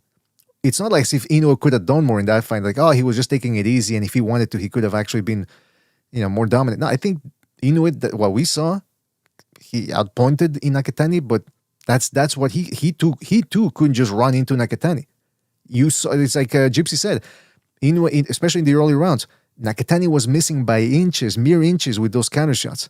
And that's why I said after the fight, I said, well, who can really beat Nakatani other than Inoue at 122? I mean, I guess you could say Sebastian Hernandez, but other than that, I mean, you need to have a good guard like Sebastian Hernandez, and an ability and a character to say, hey, listen, I don't care what he throws at me, I'm going to walk through it. And the ability to absorb those shots. I don't think there's a whole lot of other 122 pounders who can do that. Now, Inoue didn't do it in terms of just jumping in there and absorbing the shots. He had to be very careful about when he attacked, very selective. So yeah, I wouldn't mind seeing a rematch. But it's and Sobers, what else is there for Inoue too? I mean, what they're talking about Bam, but the Nakatani fight did a lot of good business over there in Japan. So there is an incentive to do it again. Why not? Yeah, go watch that while it's close. While people are entertained by it. Mm-hmm. And by the way, Nakatani Bam is a better fight. I saw more people complaining on Twitter saying, oh, so Inoue and Nakatani was boring, but people aren't complaining about it, huh? I think we know why. See, now they're not even being direct with their victimhood. They're just going, or sometimes they do something like, Inoue and Nakatani was boring, right? I'm trying to see something. It's like they're trying, they're getting racial with it, but yeah, plenty of people said it wasn't a very compelling fight, or entertaining fight, rather. I said it myself in the video I did, the post-fight video. I said, and in the discussion with that, it didn't live up to the hype in terms of entertainment. And it was only a couple of steps up. For me, it was only a couple of steps above Stevenson versus Lopez. It wasn't that boring, but it wasn't exactly something that, that the rounds went fast because there was an underlying tension. But am I itching to rewatch this fight again just for the entertainment factor of it? No. But people tend to do that. People tend to go, no one's complaining about this. Like, how do you, like, yes, people are complaining about it. But it's just, they have to go to that extreme to sort of try to play victim again. Because some people, I'm telling you, if there's another thing. It wasn't a clinch fest like Haney versus, I already forgot what was his name. Ramirez or? No. Norman. The one he dropped. Yeah, Norman. There you go. It wasn't like that. You already forgot about your fellow Atlantean, or what do you call guys for people from Atlanta? Early in the morning, bro. Alien. Atlantean, yeah. But people have to exaggerate that to continue to play the victim. Like, nobody complains about that, but then when it's us, they complain. No, plenty of people complain about it, believe me. Although I did see some people, just like some people try to say, well, it's a sweet science. Some people were saying that about Nakatani Inoue. It's a sweet science. I was on the HMIC. It's like, really? I mean, again, I'll say this about it. Yes.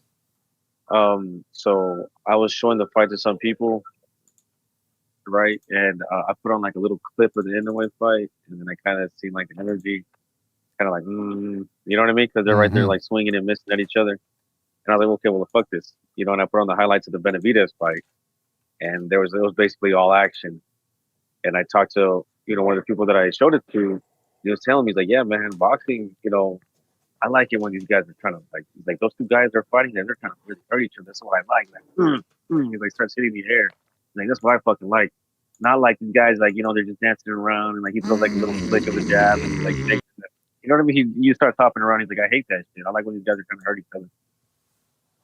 First of all, that little anecdote raised a lot of questions. What are you doing? You're running a focus group or something now? Second of all, the guy actually started punching the air when he said that. I'm doing research. Yes. Now, were you talking to people who are like Dubois or something, or like who are these people that you were talking to? No, just people who aren't really into boxing. Oh, okay. No, but it's true. I mean, yeah, that's I believe that. I mean, yeah, most people want to see what Benavidez delivered on Saturday. They don't want to see a guy land one shot and that's the highlight of the night. Oh, he dropped him. Can you believe he dropped him? Put him on the pound for pound list. Like, well, that's how low the bar is set for certain fighters.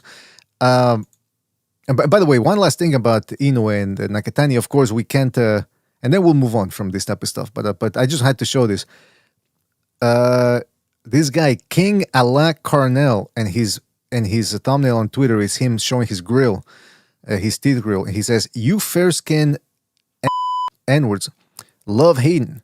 What has Inoue done to be number one? Beat Steve Fulton and Junto Nakatani." I like how he throws out those names as if they're nobody. It's almost as if I say, who has Crawford beat? What, Canelo? He beat Canelo. Like, well, yeah, of course, that's a good win. Like, just because you mention it as in a sarcastic tone. La-di-da. Yeah, exactly. Who has Usyk beat? Joshua and Fury? Ooh. It's like, well, Stephen Fulton and Nakatani, they're good wins. And then he goes, Teofimo. By the way, he's addressing the guy by the first name. Teofimo, with the loss to George, is still a better win than both of those. So first of all, you notice that he mentions Stephen Fulton and Nakatani by their full name, but then he tries to refer to the other guys. He refers to them, the Haney's opponents, Stevenson's opponents by their first name, and Haney's opponent too, George. Teofimo and George. He lost to George. He lost to Jorge. Okay. As if they're they're so big a name. Teofimo Lopez and they're on a first name basis. Exactly. Yeah. Celebrities.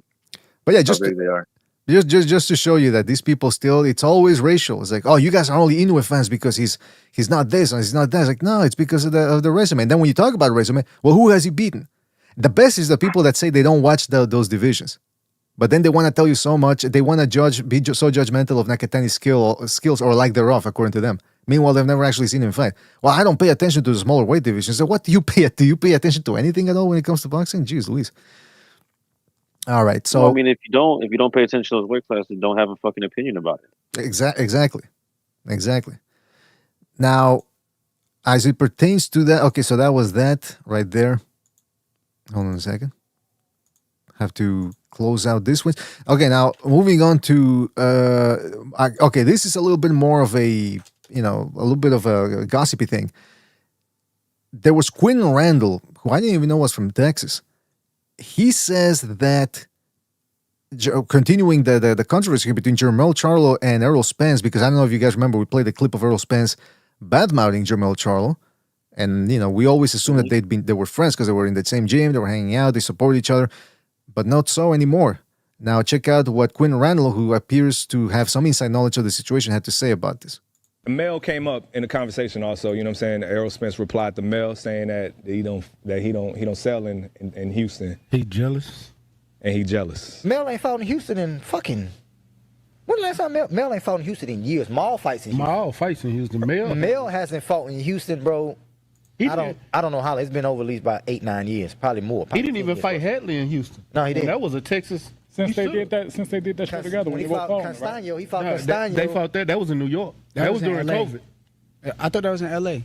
It might have been. He fought Castaño in San Antonio. Okay, hold on. Let me fast forward because now that they're doing trivia about where the fight took place. I want to actually hear what. Little chicken heads.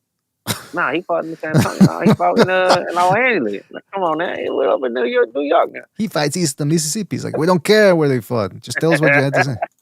You know how delusional they are. Yeah. You ain't no Cowboy fan, is you? Cool?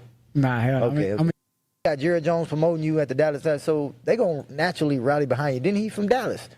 So, but yeah, Mel ain't never had that. Mel always been jealous of him though. Mel always been, even though Mel was the first undisputed champion PBC ever had, especially at one. Nigga was still jealous. I ain't gonna lie, I try not to get into the Texas beef. Y'all niggas out here be having some shit No. Yeah, we do. I stay out of that shit. Yeah, man. Yeah, it was Mel's New been York. jealous of Earl. But he also looked up to him like on some big brother type shit, though. Like every time when me and Mel was cool, he always like on some praise Earl. He praised Earl every chance he got. Like He did. They were close. Bro, he used to come to He's Dallas to jealous, but train he's out there. praising him. What? But that yeah, well, I mean, two things could be true, right? He could have insecurity and praise him in public and be jealous because of that, because he sees Spence as a superior fighter somehow.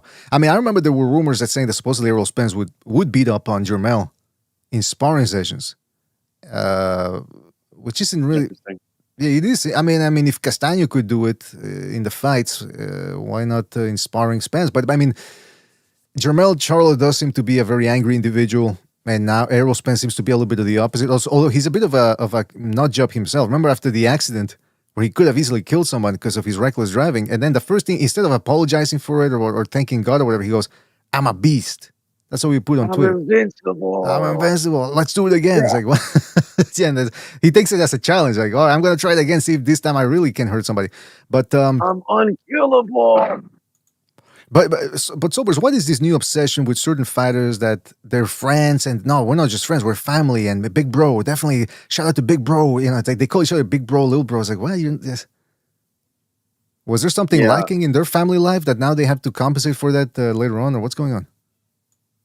I don't know what that is. I think that's I almost feel like to be a little bit jealous and so envious and to want to take out your peers in boxing is better than try to be their friends. And I don't want to fight you. I love you. You get where I'm coming from? Mm-hmm. I don't. I would almost prefer that Keyshawn Davis and Shakur Stevenson were envious of each other and were like low key competing instead of trying to be, you know, best friends and, you know, lovers and friends in front of the whole world. It's just, that's lame. No one wants to see that shit. And we're gonna do it together, like what Gary Antoine Russell's doing. I can't beat you, Shakur. I can't beat you, Kerr. I'll give you respect. You know, you put it on for all of us. Exactly, like, yeah. What the fuck is this? Keep what making us look good. Like, oh, nah, man, hate him, and try to take what he has, bro. Don't you want to elevate yourself? Don't you want to be better than that? Look at what Benavidez did. Envy, bro. Look at what Benavidez did to Ramirez. That was his friend. Beat the crap out of him, disfigured him. That's another thing Durrell said in that interview. He says, Benavidez, he'll be your friend, but once you're in the ring, and that's the thing that these dudes are incapable of doing. It seems like they can't separate the ring life from the outside the world life. It seems like, well, if I beat you up or you beat me, we can never be friends again. Well, why not? It's a sport. It's a combat sport. Yes, it's different. It's distinct from other sports in that you're actually causing damage to the other person, but it's not personal. It's a boxing match. It's a contest. But these guys see it beyond that. In fact, this is what Berlanga had to say about Shakur Stevenson, which sort of illustrates the mentality that we're talking about here. His career, right? They want to. My fault, but No, I'm gonna cut you off real quick. They want to just be in line with Floyd, with Terrence Crawford, Andre Ward. You know what I'm saying? And you know, eventually Shakur Stevenson, because I speak to Shakur. Shakur's like, nigga, I will never want to lose. Like, yeah. He's like, you know what I'm saying? Like, he's 24/7 in the house. Like, he's 24/7 in the gym, back to the crib. Like, he's like that. I'm like, yo, bro, you don't have a normal life. Like, I was talking to him the other day. He's like, nah, nigga, like, I'm scared to lose. Okay, I don't know why they didn't censor the N word there, and I can't do it real time because I don't know when it's coming. But you know, he said, "Oh, Shakur spends all the time in the gym." Wasn't there just a video recently? He's at a strip club or something, throwing bills at the ground with a drink in his hand. Yeah. So let's not exaggerate. Let's not exaggerate like this guy's a Marvin Hagler in there. I'm like, because I know he wants to go, like, he wants to really, like, go down, and it's going to be like Floyd Mayweather, Andre Ward, Terrence Crawford. Sounds like Berlanga wants to go down on somebody the way he's talking. For Shakur Stevenson, you know what I'm saying, retiring undefeated 40-0, you know what I mean? And certain fighters, you know what I'm saying, they really love that and you got guys that'll not take certain fights because they don't want to lose, and then you got guys that, like him, that he will fight anybody, but that nigga probably has a bed in the, like, right here in the ring, you know what I mean? We interviewed him. Well, he said he's afraid to lose. I'm thinking, well, wait a minute, doesn't that go for every fighter? I think every fighter is afraid to lose. Nobody enjoys losing. But it does beg the question of, he talked about Andre Ward. Oh, Andre Ward's the same way. He hates to lose. Well, I mean, look at the way he fought. He fought it like a guy who was willing to do whatever it took not to have that loss. I'm thinking, well, at the end of the day, it's like, when Ronda Rousey lost and then she talked against Holly Holm, and then she was talking about suicide. And I asked there was a former champion here of MMA champ in my gym, and I asked him about it. She says she wanted to commit suicide. He goes, look, losing, it sucks, but if you're taking it that hard where you want to kill yourself, there's something wrong with you now. I mean, that goes beyond just competitive. That goes beyond competitive. It's the same thing with these dudes. It's part of their identity too much. They don't want to lose, and then they're willing to do certain things in there that, as for fans, we don't like it, and it ruins our experience with the fight. Hitting somebody in the balls, elbowing, cheating. And that's the thing, though. Now the door's open. That's why when people say, well, Ryan Garcia cheated against Devin Haney. Yeah, but Devin Haney cheats all the time in the ring with the clinching, too. That's a form of cheating. And people can say, but it's not as dangerous. It's not about whether it's more dangerous or not. It's whether about you're allowing one guy to cheat, but the other guy can't cheat. At some point, if both guys are cheating, that's what I'm saying that I hate about boxing now, that the cat's out of the bag. Pandora's box has been opened. That's why you see guys, Shakur Stevenson talking about catch weights now. They got him talking about catch weights now because people are indeed doing the weight bullying thing. I'm a little guy. Yeah. I'm not saying that he's correct in that. I mean, I'm not saying that he has a point about that he's correct that he's a little guy. That's not what I'm saying. But what I'm saying is he's well within his rights not to be demanding catch weights because all these other dudes are doing special weight classes things and doing their own thing. And you know what I mean? In other words, what I'm saying is, unfortunately, what Victor Conte ended up saying is true. If everybody's cheating, then is what you're doing really cheating? Then nobody's cheating. Yeah, that's the way they look at it. And, you can't just point the finger at one guy and say, oh, no, that guy can't. When they do it. Exactly. So that's what we got going on there. By the way, okay, so let's go back to some of the things we were talking about off the air. Real quick, back to the Benavidez thing, because he did demolish Zurdo, and it seems to have woken. It's almost like people had forgotten what that looked like, because A, we really haven't been seeing those type of performances at the high level, and B, the mainstream, the boxing media, the machine has been trying to feed people the idea that no, the ultimate form of boxing is back foot bitching it and one punch at a time and clinching. No, that's a sweet science. You just don't get it. You don't understand. It's like, no, man, it's clinching's against the rules, not trying's against the rules, and it's not actual boxing. And so I understand just fine. This is trash. Well, yeah, exactly. But Sobers, you mentioned something about, when people go, guys, we gotta, you said that off the air. Could you just maybe reiterate what you said off the air, but for the audience here? About the pound for pound. Look, this is why people, because I seen even a comment. I seen a comment after that post fight show with Benavidez that they're saying that the circle jerk led by Sobers and all this pound for pound talk is nonsense. And I said, look, there's a reason why I was doing that, because every time that you see someone like Shakur Stevenson beat someone like Hartunonian or Gervonta Davis knocked off Frank Martin, you got guys like Kellerman saying, guys, we need to stop playing around. It's time for him to go on the pound for pound list. Am I right or am I right? It's like, no, it's not. You're not right. This is a low level opponent. This guy was nobody. He's a low level contender. This was his biggest fight of his career, and he got shook in front of the lights. Same thing with Teofimo Lopez and Shakur Stevenson. No, I'm sorry. I said Shakur Stevenson and Camarón Cepeda. They're acting like, Cepeda's in there putting hands on him, dude. And they're just gushing over Shakur Stevenson's performance because he happened to get himself pushed against the ropes and he had to swing back a little bit. But he didn't hurt the guy. He didn't mark him up. He didn't drop him. Like, that wasn't a beatdown. What you saw on that wasn't no belt to ass, right? What you saw on Saturday, what David Benavidez did to Ramirez, that was belt to ass. That was a beatdown. He destroyed his opponent. And VDA, the proof's in the pudding, bro. Did you see how everyone was acting afterwards? Yeah, exactly. The callers coming again, they were gushing there. Yeah, everybody came alive with that. That was a coming out party for David Benavidez, to be honest. That really might have elevated his star because he looked sensational. And that's the type of performance that people go like, that's the type of performance that you need that's worthy of guys. We need to stop playing around. It was a unified champion at cruiserweight, and he absolutely destroyed him. Made him look like he was not supposed to be in there with him. Broke his eye, knocked his teeth out. He even fucking elbowed his ass. He's a mean fighter in there. He wants to hurt his opponents. He's mean. You get what I'm saying? That's the kind of praise he should be getting. Not fucking Shakur Stevenson jabbing up Teofimo Lopez. Let his eye swell with the headbutt. He destroyed him. Like, fuck off. I don't want to hear that shit. I don't want to hear that shit. Devin Haney outboxes Norm. He dropped Norman one time, and then he clinches for 11 rounds. He's back, babe. Debo Haney. Fuck off. I don't want to hear that. Yeah, I gotta censor you. It's a morning show, but no, yeah, everything you said is true. I mean, after the Lopez versus Stevenson fight was bigger because, I mean, just by the fact that it attracted more people, it filled up Madison Square Garden. It was a bigger fight. Also on paper, it was a bigger fight, more significant fight because it was for the real 140-pound championship of the world. And yet after the fight, the phone calls, like you said, we didn't even get people gushing about, oh, I picked this guy right, or because people love to do that. No, they didn't even do that. People were complaining about the performance. That's what they were with this one. Even though it wasn't the most significant fight, people couldn't stop talking about, my God, that's why I'm a boxing fan, this and that. And I'm thinking, well, there you go. It's people forgot that actual boxing with actual damage being done is actually way more entertaining. And by the way, no, we're not, because people always take it to extremes. Oh, you just want rock'em sock'em robots. No, we want guys like Benavidez who can defend, but who can also put on a ton of offense behind that. And it was very cerebral in the ring of Wasudo. Exactly. And by the way, you were talking about, the Shakur Stevenson performance. When people say that sometimes about Shakur Stevenson, oh, he whooped this guy, and you go like, well, he didn't do any damage.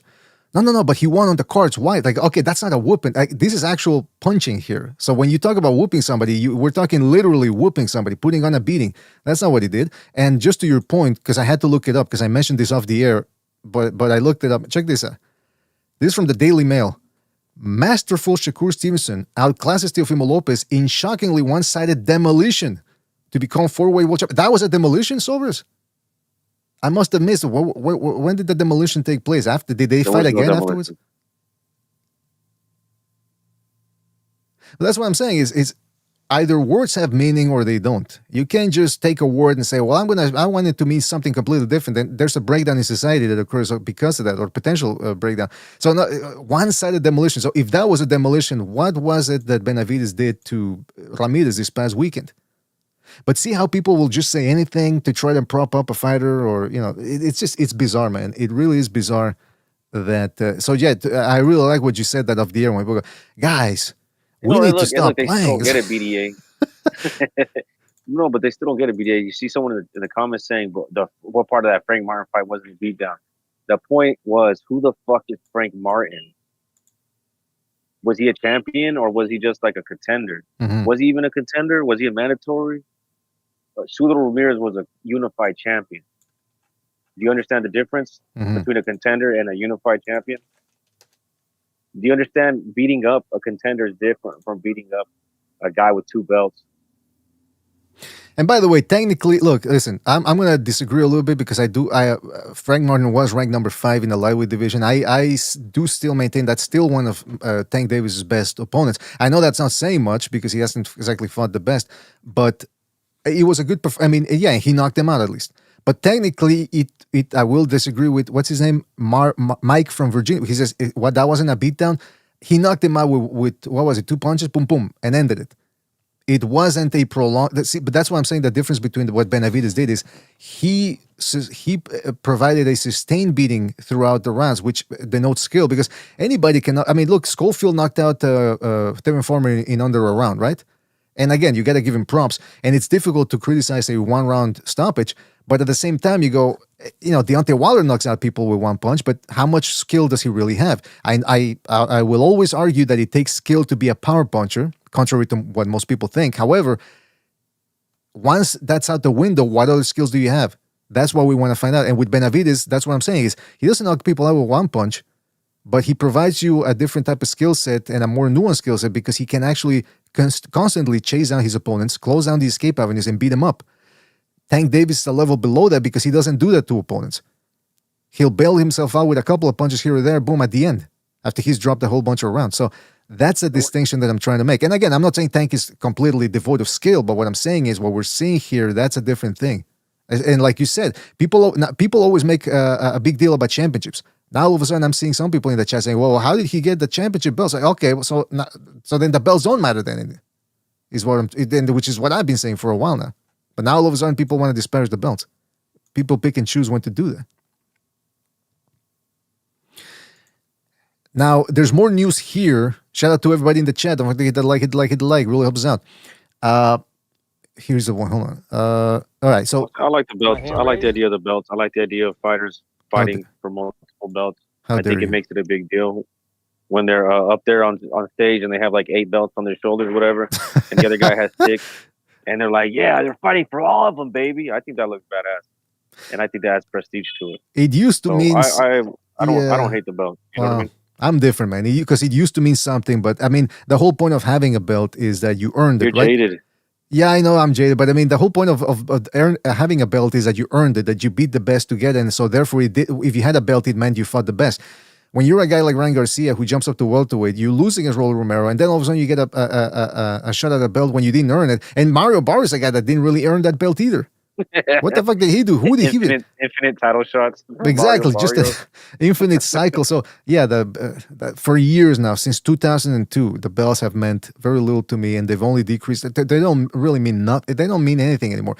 The belts matter to the fighters. Yes, to the fighters they mean because they can make more money off of it potentially. But I say when it pertains to the belt making a fighter better, or this guy has a belt, that means he must be good. No, that's been out the window for a long time now.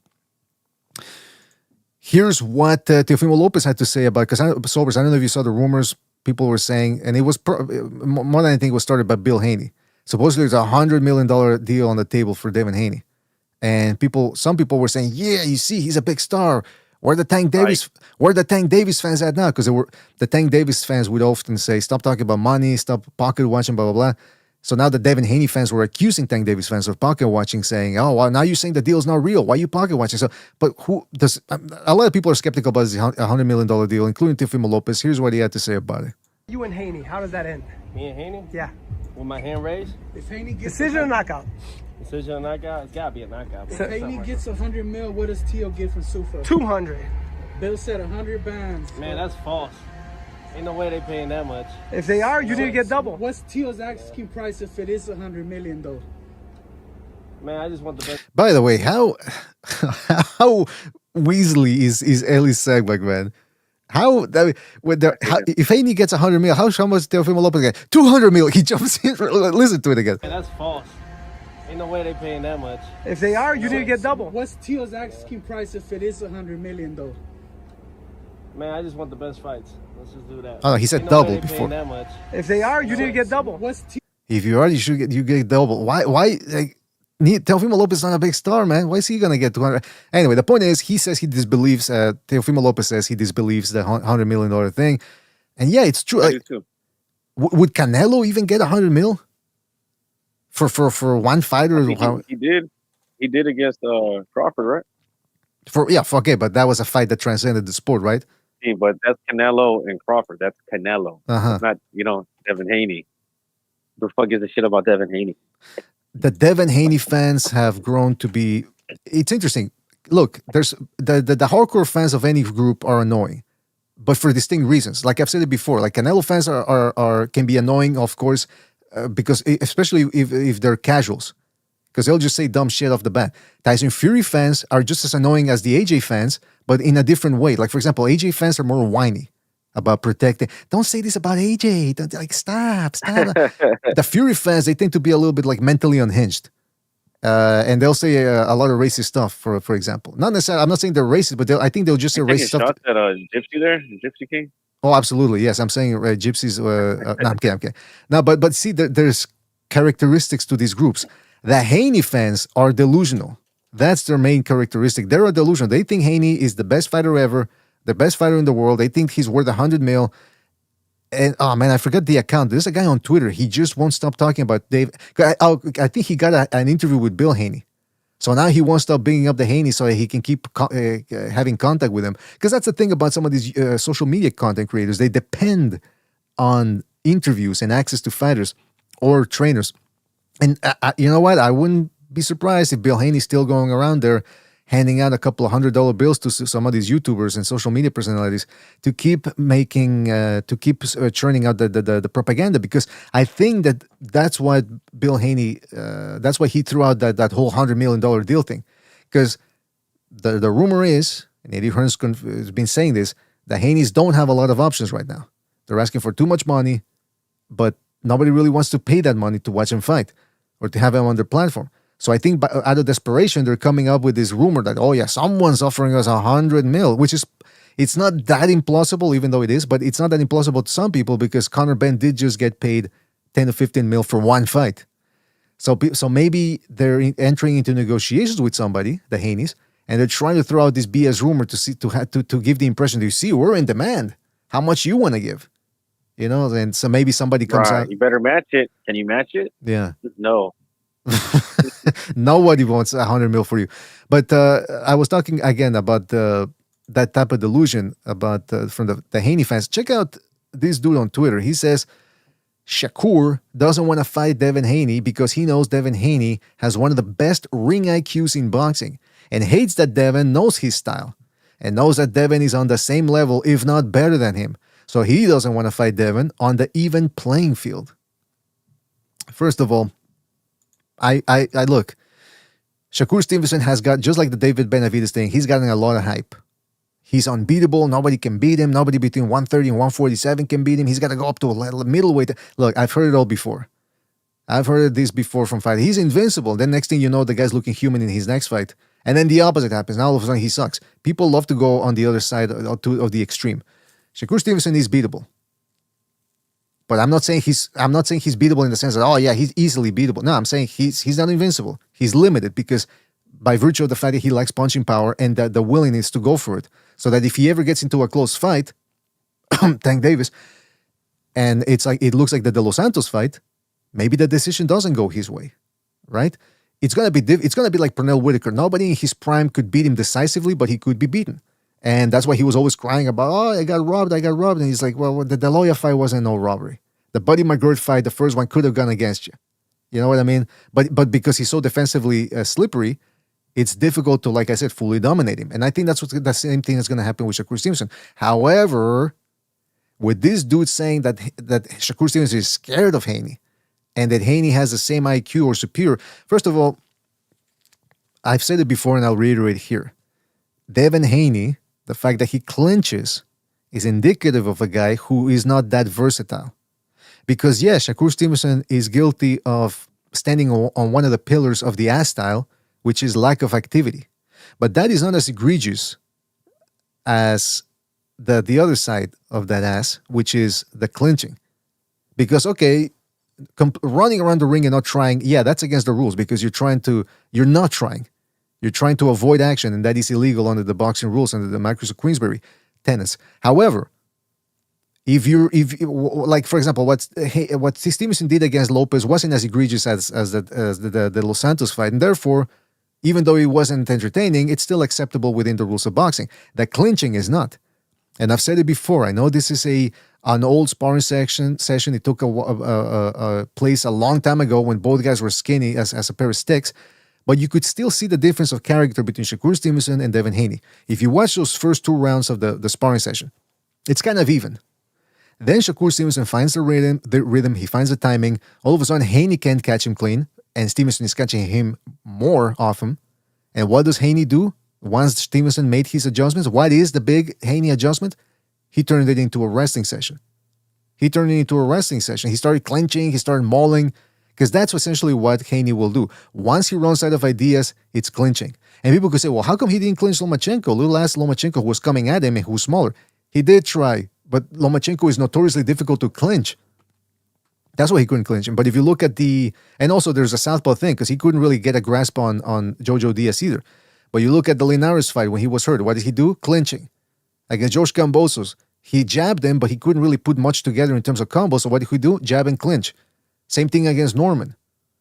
When against Garcia, once he fell behind early in the fight, what did he do?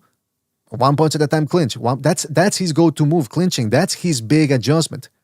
So if you want to try to sit here and pretend that he's got a better style and better versatility than Stevenson, no.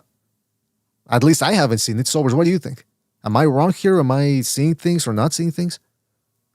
No, I think the guys who are acting like Devin Haney can fight are seeing things. It's disgusting watching him fight. That Norman fight was abysmal. I couldn't believe that. It was a boxing match. I couldn't believe the lack of punches I saw. It was just, yeah, it's terrible. But I hate watching those styles. Acting like Devin Haney's some kind of master boxer. Like Bevel, like I was saying earlier, they're not on the same level. It's not the same thing. Exactly. Like Haney's a wrestler. He's a wrestler, bro. You know, I've never I'm a seen wrestler. I've never seen Haney do what Stevenson did against Hartunonian. You know, standing there, fighting more close up, digging to the body, mid range. I mean, Haney can fight on the he can handle himself on the inside, but at his best, in the relatively cleaner fights like against Progre, because I don't remember too much clinching in that one, although I haven't watched it in a long time, because why would I? But he's a long range guy. Once people get past his jab, all of a sudden it's whoop, I gotta grab you. I gotta grab you because I can even against Gamboa. Little ass pass, he's shot Gamboa. He couldn't do anything with the guy. He had to clinch him after once Gamboa actually managed to get past the jab. So, yeah, this whole thing that Haney is super. Listen, if Stevenson and Haney ever fight, yeah, it's not gonna be easy for Shakur Stevenson. Don't get me wrong. I'm not saying that Haney's a bum, but this whole thing that Devin is a mastermind in there. I'm gonna search it after this podcast. I'm gonna search Devin Haney defensive compilation. Because there ain't that many at the high level. Most of his defense is, oh shit, you got past my jab, I gotta clinch you. But I'm telling you, these Devin Haney fans, that's their chief characteristic. That's their paramount value when it comes to glazing their fighter. It's delusion. They think this guy is better than what he actually is. What else we got here? Oh yeah, so Sobers, we got a big fight coming up, a big exhibition bout actually. Mayweather is fighting a kickboxer, taking a page out of the Usyk page book here. And it's a guy that looks a little bit like a mix between Joe Rogan, Dana White, and a little bit of Vanderlei Silva. Apparently this guy, they say he's a good kickboxer, but look, no matter how good he is, look at this. That's his opponent. Another shorter, smaller. What is this? That's the exhibition there. Yeah, nobody cares. He was trying to fight. But it's supposed to be Mike Tyson, right? But that got canceled. So if he's going ahead with this exhibition, it looks like that Manny Pacquiao fight should still be on because that was his whole plan, right? He was going to take 2 exhibitions and then the real fight with Pacquiao. Mm-hmm. So I guess the only thing you can say is I guess that's still on track. But yeah, who gives a shit about it? He looks like he's fighting a little old man. The hell. Somebody on Twitter said that dude, that kickboxer, actually gave him he was their tour guide when they went to Greece. So that's what this guy does. He moonlights as a tour guide in Greece. So it fits right in there with the latest batch of Mayweather opponents. Right there. And somebody in that section of that tweet was saying, well, he's a world-class kickboxer. He would kick your ass. I'm thinking, okay, but how active has he been? How good a boxer is he? How good is he actually with his hands? I mean, I know people like Dora would probably tell you, like, kickboxing, Muay Thai, they beat up the fighters. Ratan Chai, he could beat anybody. It's like, okay, but this is boxing. Yeah, I started watching Muay Thai last week. Therefore, it's the best sport in the world. All right. You can shut up about it's like when he first found out about the brain and that there's a delay between decision making and okay, that means that there's no such thing as free will, and he couldn't stop talking about free will. There's no such thing as free will, and now he stopped talking about it because I think he came to the realization. He probably continued reading about it. He realized that the issue isn't as open and shut as he believed it was. So now he's moved on to the next thing. And well, he must have because before he was like he thought one of the gym was gay, and why are you turning with the gym? Girls don't like you anyways, or whatever. You know what I'm saying? If you're not hot, you're not hot. That's it. Mm-hmm. Yeah, what's the point? Nothing matters, right? Nothing matters. He went to make a deal with the devil at one point, he said, because, nothing matters in the end. Okay, so why are you going to the gym then if nothing matters? Why not just stay at home, not do nothing? Why do you got to learn how to fight?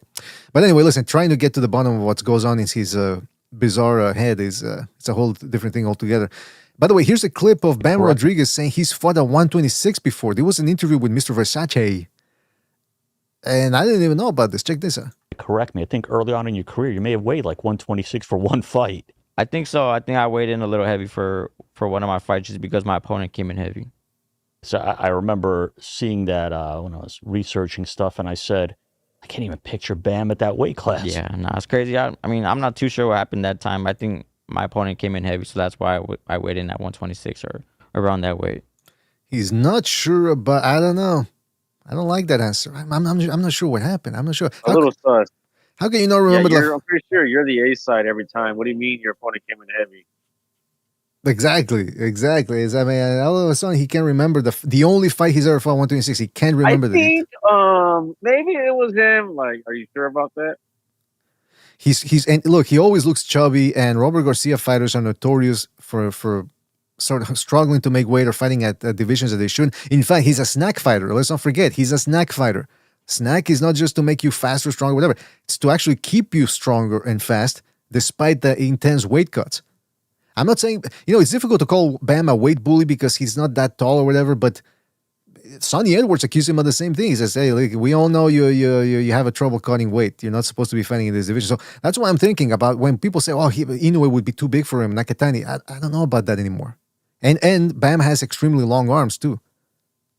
So after this Bam fight, just make it happen, man. Because there's nobody else that he can fight at 115 or 118. But Takuma Inoue could give him a tough fight, maybe the way he looked against Ioka in the last one. Apparently, he sent Ioka to the hospital, by the way. I think that's what people were saying. And I don't know if it was a standard procedure. Like everybody goes to the hospital after a fight. But that's what people were saying. But anyway, I'd rather see Bam just jump in there against either Nakatani or Inoue. In fact, it wouldn't be a bad fight to see him against MJ, like Medaliev. See how did that one would go. And finally, Solvers, this... I don't pay too much attention to the women's boxing. I know you do. And you're up to date on all that stuff. But I'm kidding, of course. But Amanda Serrano, she's Dominican, right? The Dominican boxer? No, excuse me, Puerto Rican. I'm pretty sure she's Puerto Rican. Yeah, I shouldn't say Dominican to Puerto Rican because then that's reason enough for them to stab you. But check this out. Somebody on Twitter sent her a message saying, "Amanda, please post some pictures of your feet." So this guy, he might have been joking or he might have been very forward. That was me. Oh, there you go. You're GG45. No, but you know what? Some of these foot fetishes are quite bold with their demands. So it wouldn't be surprised me if maybe that guy was being serious. Either way, you're supposed to take it in jest, right? It's Twitter. It's social media. Amanda Serrano took it serious. He goes, "I am a boxer, not a stripper." I mean, taking your socks off, that's not exactly stripping. I'll post boxing content. Yeah. I'm not a stripper. I'm not a stripper. I'll post boxing content and nothing showing body. We have enough that love taking their clothes off. Follow them, and then like a wink emoji. So I read the comments and people go, "You real beauty shines through no matter what. Salute." That's what one woman says. Not just a boxer, but a talented athlete. Another person goes, "I wouldn't even entertain that foolishness." Someone goes, "Maybe he meant footwork." Okay, that's funny. Then somebody else goes, "Amanda, you're doing just fine. Matter of fact, even your boxing content is cute and has its flashes of sexy in them. Thank you for uplifting Puerto Rico." So I started cringing reading some of these comments, some of the glazing, as they say nowadays. This is why I respect. And most of them are guys. This is why I respect and I love this woman. And she is in my top 10 women boxers in the world. Okay, nobody cares about top 10 boxers in the world, women's boxers. And then another guy goes, I have always respected you as a boxer first. What you said was too real. You are a boxer. That's not selling yourself out or likes or a couple of extra dollars. Keep doing your 1-2. Forever respect. Okay, so are these bots or is it plausible that these guys are all just trying to suck on her feet, literally? They're trying to get a chance to suck those toes. Girl, little ring IQs. Oh, Amanda, you're the greatest fighter in the world. So we're going to be throwing. Can I please get a chroma pussy? Get a chroma pussy? I'm starting to think that you're Snackford, the guy that's always shitting on ring IQ. Maybe that's your alias. Nah. That guy's in the chat all the time saying that. But here's a couple of more comments. Hold on. Are we still on the screen here? Okay, I still have it on the screen. Show him the 1-2 good night, Amanda. What a creep. I'm thinking, what? Okay, I'll say this about women when it comes to the internet. They don't have the same standards don't apply to them that applies to us. Look, I've had people telling they want to beat me up, saying that they're gonna come see me, they're gonna kill me. I mean, we know who said that, the decapitation, all that. I take it in jest for the most part because, or not that seriously, because it's the internet. I've been interacting with people on the internet for decades now. I heard that at least a dozen times. Exactly. Well, yeah, you probably heard it more than I have. You take it with a grain of salt because it's the internet, and if you've done this enough, you get sort of used to it. But with women, it's a different thing. For them, they're heroes. For any little interaction that we go through as men, but women, they're hailed as heroes for going through it on the internet every once in a while, right? So for them, excuse me, this was a form of sexual harassment. This was assault. But that's why this comment made me laugh. This guy goes, "You actually took the time to reply to some stinky Jeet, huh?" First of all, why does it have to be they have to cast aspersions on Indian people? But it's true. Like, why don't you just laugh it off? Laugh it off. I mean, she has to take it seriously. And by the way, like somebody said, maybe they were talking about footwork. Not necessarily. Don't reply to any of the encouraging responses, right? Any of the encouraging comments talking about she's the best. Exactly. Amanda, don't waste time with these retards. Then somebody had to make it about Clarissa Shields, saying Amanda low-key really be sneak this in Shields. Any chance she gets, which is so crazy to me because Clarissa been nothing but chill and respectful to her. Shake my head. By the way, look at this person's avatar. It's a female chimpanzee. What the hell is that about? And then she's talking about... That's Clarissa Shields, you racist. Oh, man, I can't censor that one. Somebody goes, "A champ." Oh, another guy. "A champ. This guy wasn't even worth a response, but you handled it with nothing but grace. It's what makes you a champ in and out of the ring." I mean, I'm cringing, man. What they call the what do they call it? Oh man, there used to be an expression for it. A douche. In the 2000s, they used to call it the douche shields. Douche shields. Yeah, the douche. Look, I mean, come on, don't tell me you're not cringing a little bit from some of these comments. Yeah, I mean that's how it is. That's why girls like you brought up Dora, right? Mm-hmm. That's because the guys like that is why girls on the internet who would say like Dora would say like a 3 or a sub 5, right? They think they're 8 and 9 because they got people like that just going over them. Yeah, I mean, it's a bad thing. It's a bad thing for women, to be honest. It was one creepy comment, and they turned it into a crusade. There, I mean, it's like she saved. It's like she saved people from a burning building or something. Because he told the guy that I mean, that's how the bar is. That's the height the bar has been set about. Oh, she refuses to post feet pics. That means she's. And by the way, I respect that. By the way, the fact that she wouldn't do that. But I'm saying is all these people are like, oh my god, that's what makes you so classy. The classiness is what makes it sexy. It's like, get out of here. You listen. Half of these comments, I hate to have to cast aspersions. People are gonna say, "Oh, you're projecting." No, I understand human nature. A lot of these dudes want a banger. That's the first step. The first step is, "Oh, you're so classy. You're so refined. Can you show me your nipple now?" It's like, that's the first step. They want to sneak into the DMs. Speaking of sneaking, before we leave, because I'm pretty much done with the subject list here. If people want to jump on for 15, however long we may have. I'm going to put the StreamYard link. I often do this. How do you invite? Yeah, okay. I often do this on the StreamYard. I often do this on the BDA morning shows. The BDA morning shows on Fridays, particularly before big fights. So if anybody wants to jump on, speak their mind about what we've talked about, or maybe something we missed, jump on in. We'll be here for we'll entertain it for about 15, 20 minutes. Probably should have done it sooner, fellas, but sorry about that. I mean, we had a lot to get to. Let's go to the comment section, see what people are saying here in the chat. Real Talk Combat says skinny is an understatement. MF is Jack Skellington. I don't know who they're talking about. Okay, I think they're talking about Spinoza, Rafael Divino Spinoza. Because more BDC says Espinosa is a skinny dude. Because one guy who was tall but still very, very strong was Jared Hurd. That dude didn't just look taller than Irlande Lara, for example, but he looked bigger than him with the calves, the size of the head. That was a guy who was weight bullying. I just remember thinking that Jared had like unusually broad shoulders. Like, why the fuck is his shoulders so big? It made him look a lot bigger than his opponents, It did. Whereas Espinoza and Fundora, he's a twig. I've heard people saying, why don't you call those guys weight bullies? Because they're not weight bullies. Look at them. They got barely any muscle mass on them. And remember, muscle is what... feel like Gumby. Yeah, muscle is what weighs more than fat. And so you got all these guys with very, very little muscle mass. How much do you think they actually weigh? By the way, I was Sergio Martinez. I'm doing a project on Martinez for the Patreon, and that dude fought at 160. He would rehydrate up to 169 on fight night. And that wasn't that long ago. Now, the longer the days when that used to happen, now these dudes rehydrate up to at least 20 pounds. Like fucking Xander Zaya saying he shows up at 180 something for a 154 pound fight. That is bizarre. That is unusual. That is disgusting that they do that nowadays. Grim Reaper says, I like Ring IQ, but they blocked me, so I unsubscribed and stopped watching. Is what I get over it, bud.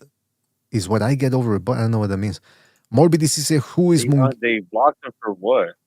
I don't know. I mean, tell us in the chat, bro. Well, listen, the link is. Did I post the link in the chat? Yeah, StreamYard link. Jump in.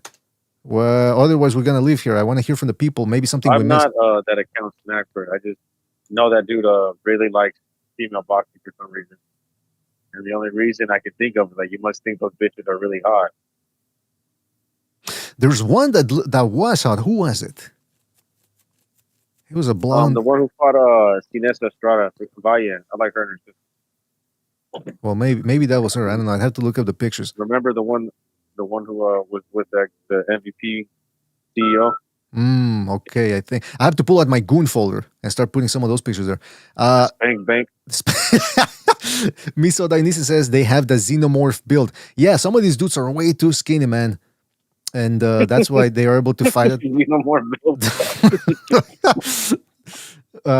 We fight on ISIS BDA. They didn't know the science back then, and boxing is the only sport where effective weight cutting is looked at as weird.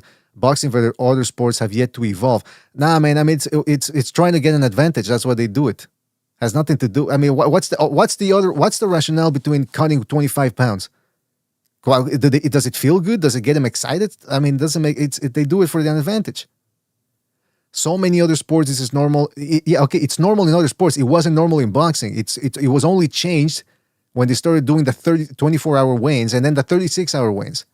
It's normal in other sports. See, we're getting into moral relativism now. Well, it's normal there, so it should be normal here. It's like, well, no. It didn't used to be this way, and it's actually been heard in the sport. We got somebody jumping in here. Al Cuerpo Boxing. Al Cuerpo, are you there?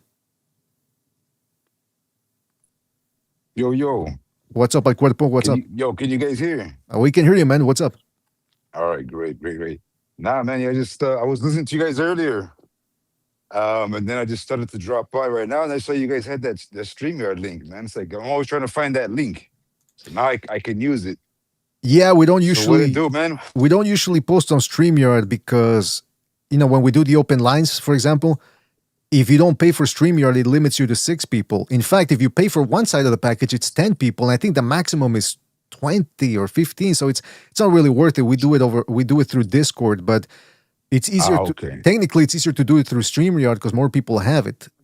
And it's, hey, bro, yes. I don't know any of that shit, man, to be honest. So I trust you, what you're saying. All right. But I like it. I like the StreamYard because it's easy on my phone thing. Yeah, I was thinking. So what are you guys talking about, man? Well, we're talking a whole bunch of things, man. We're talking about we're talking about Serrano, people demanding feed pics from her over at Twitter. We're talking about some people saying Haney is way better than Shakur Stevenson and that he's got the best IQ in boxing. We were talking about the Benavidez fight, Inu and Nakatani, the tomorrow's fight between Wardley and Dubois. Whatever you want to talk about. What are your thoughts on any of those things? Yeah, I think I don't know, man. I don't know Wardley and Dubois. I'm like thinking maybe Wardley, to be honest. I don't know. What did you guys predict? Sobers, what was your prediction? I mean, Wardley's getting better every fight. I got Wardley getting a KO. Oh, yeah. You got Wardley stopping. I got Wardley knocking him out. Dubois. triple D, they say. Okay. And then you covered about Opetaia, right? Yeah, we talked a little bit about Opetaia. Oh my gosh. Okay. Yeah, let me see. Yeah, man, the BDA. This is crazy times in boxing, man. I think I like the way you assert things, but the reality is, I think a lot of fans are confused, and it's very complicated to explain. Like, what's best for boxing? Like we're going all these different angles, and I mean, what can you do? You're as transparent as you can be, and the other gentleman that's on too. And of course, we need humor when we're talking boxing. But to be honest, man, I'm down for all these guys. I just want to see better fights. And this whole Zuffa thing and the BBC, my God, it gets boring, man. It gets boring, and I'd rather not even theorize like why these guys, like as you said before, I think you said none of these guys are afraid to fight each other. I think we can all agree on that. But the stupid politics of the promoters, you know, they block these fights, and then fans start to theorize all this like just girl stuff, man. It's like it's boring. Well, but listen. I want to see Benavidez in heavyweight. Might as well, man. What else is there for him? Because I heard you earlier saying about Bivol, yeah, but then he mentioned like a 190. So like with those little insinuations, maybe David is not really serious for Bivol. I don't know. Can he make 175? I think you talked about that. And then the Jay Opetaia thing, yo, for me, I'd rather have Opetaia go to heavyweight. Like, still that notoriety right now. If everybody's talking about Benavidez at heavyweight, Usyk, Turkey, Opetaia should maybe make an effort, even if he can't, by the way, because I don't know what his limitations are with Zuffa boxing, but he should at least make an effort publicly to say, okay, I want smoke at cruiser or at heavyweight. You know, I would like Opetaia versus Murat Gassiev to start off, maybe. Because that's gonna be a fight, man. It's gonna be a fight, you know. And then, yeah. Sorry, man. No, that's all right. That's all right. Yeah, you know, you listen. The best should fight the best, and that's what makes boxing great. Or that's what elevates boxing's profile. The best fighting the best. Because I've said it before. There's a reason why boxing was popular, and one of the most. I think at some point it was the most popular sport in the USA. I think only horse racing and baseball were at the peak of it with it. But then what happened? Why did football take over? Why did basketball become more popular and baseball stay there? Boxing, people didn't get bored with boxing. Boxing just went away over at HBO and Showtime. It receded over into the dark cavern of premium cable. So why would people pay extra money to watch that when they could watch the NFL for free, baseball, hockey, whatever, right? So, but the sport remains the same. The best boxing fight that you can get, I maintain, is one of the most aesthetically pleasing things out there in terms of entertainment. A good fight, but you need to have the best fighting the best, and that's what we need right now. If now boxing is a little bit more accessible than it used to be, because now it's not longer behind a premium cable paywall, although it's still behind a certain paywall with the zone and all that. But nevertheless, it's still there. So the best need to fight the best. Benavidez moving up to heavyweight, you know, I think he might as well should, if he cares about what people think, because this is boxing. No matter what anybody does, there's always going to be some people discrediting it. So if he beats Bivol, I already can see some people saying, well, Bivol was 35 years old. If he beats Opetaia, by the way, he's sort of crapping on himself, Benavidez Sr., by saying, well, Opetaia is not ready for it. He's very hittable. He's not impressive. He doesn't have anything. He doesn't do anything better than Benavidez. So then, okay, so if he beats him, then how much credit should he really give according to himself? So maybe with all that being said and done, maybe heavyweight's the only option, right? But how would you think he'd do? How do you think he'd do over at heavyweight? Benavidez or Opetaia? Benavidez. Or both. I don't know. I mean, we gotta.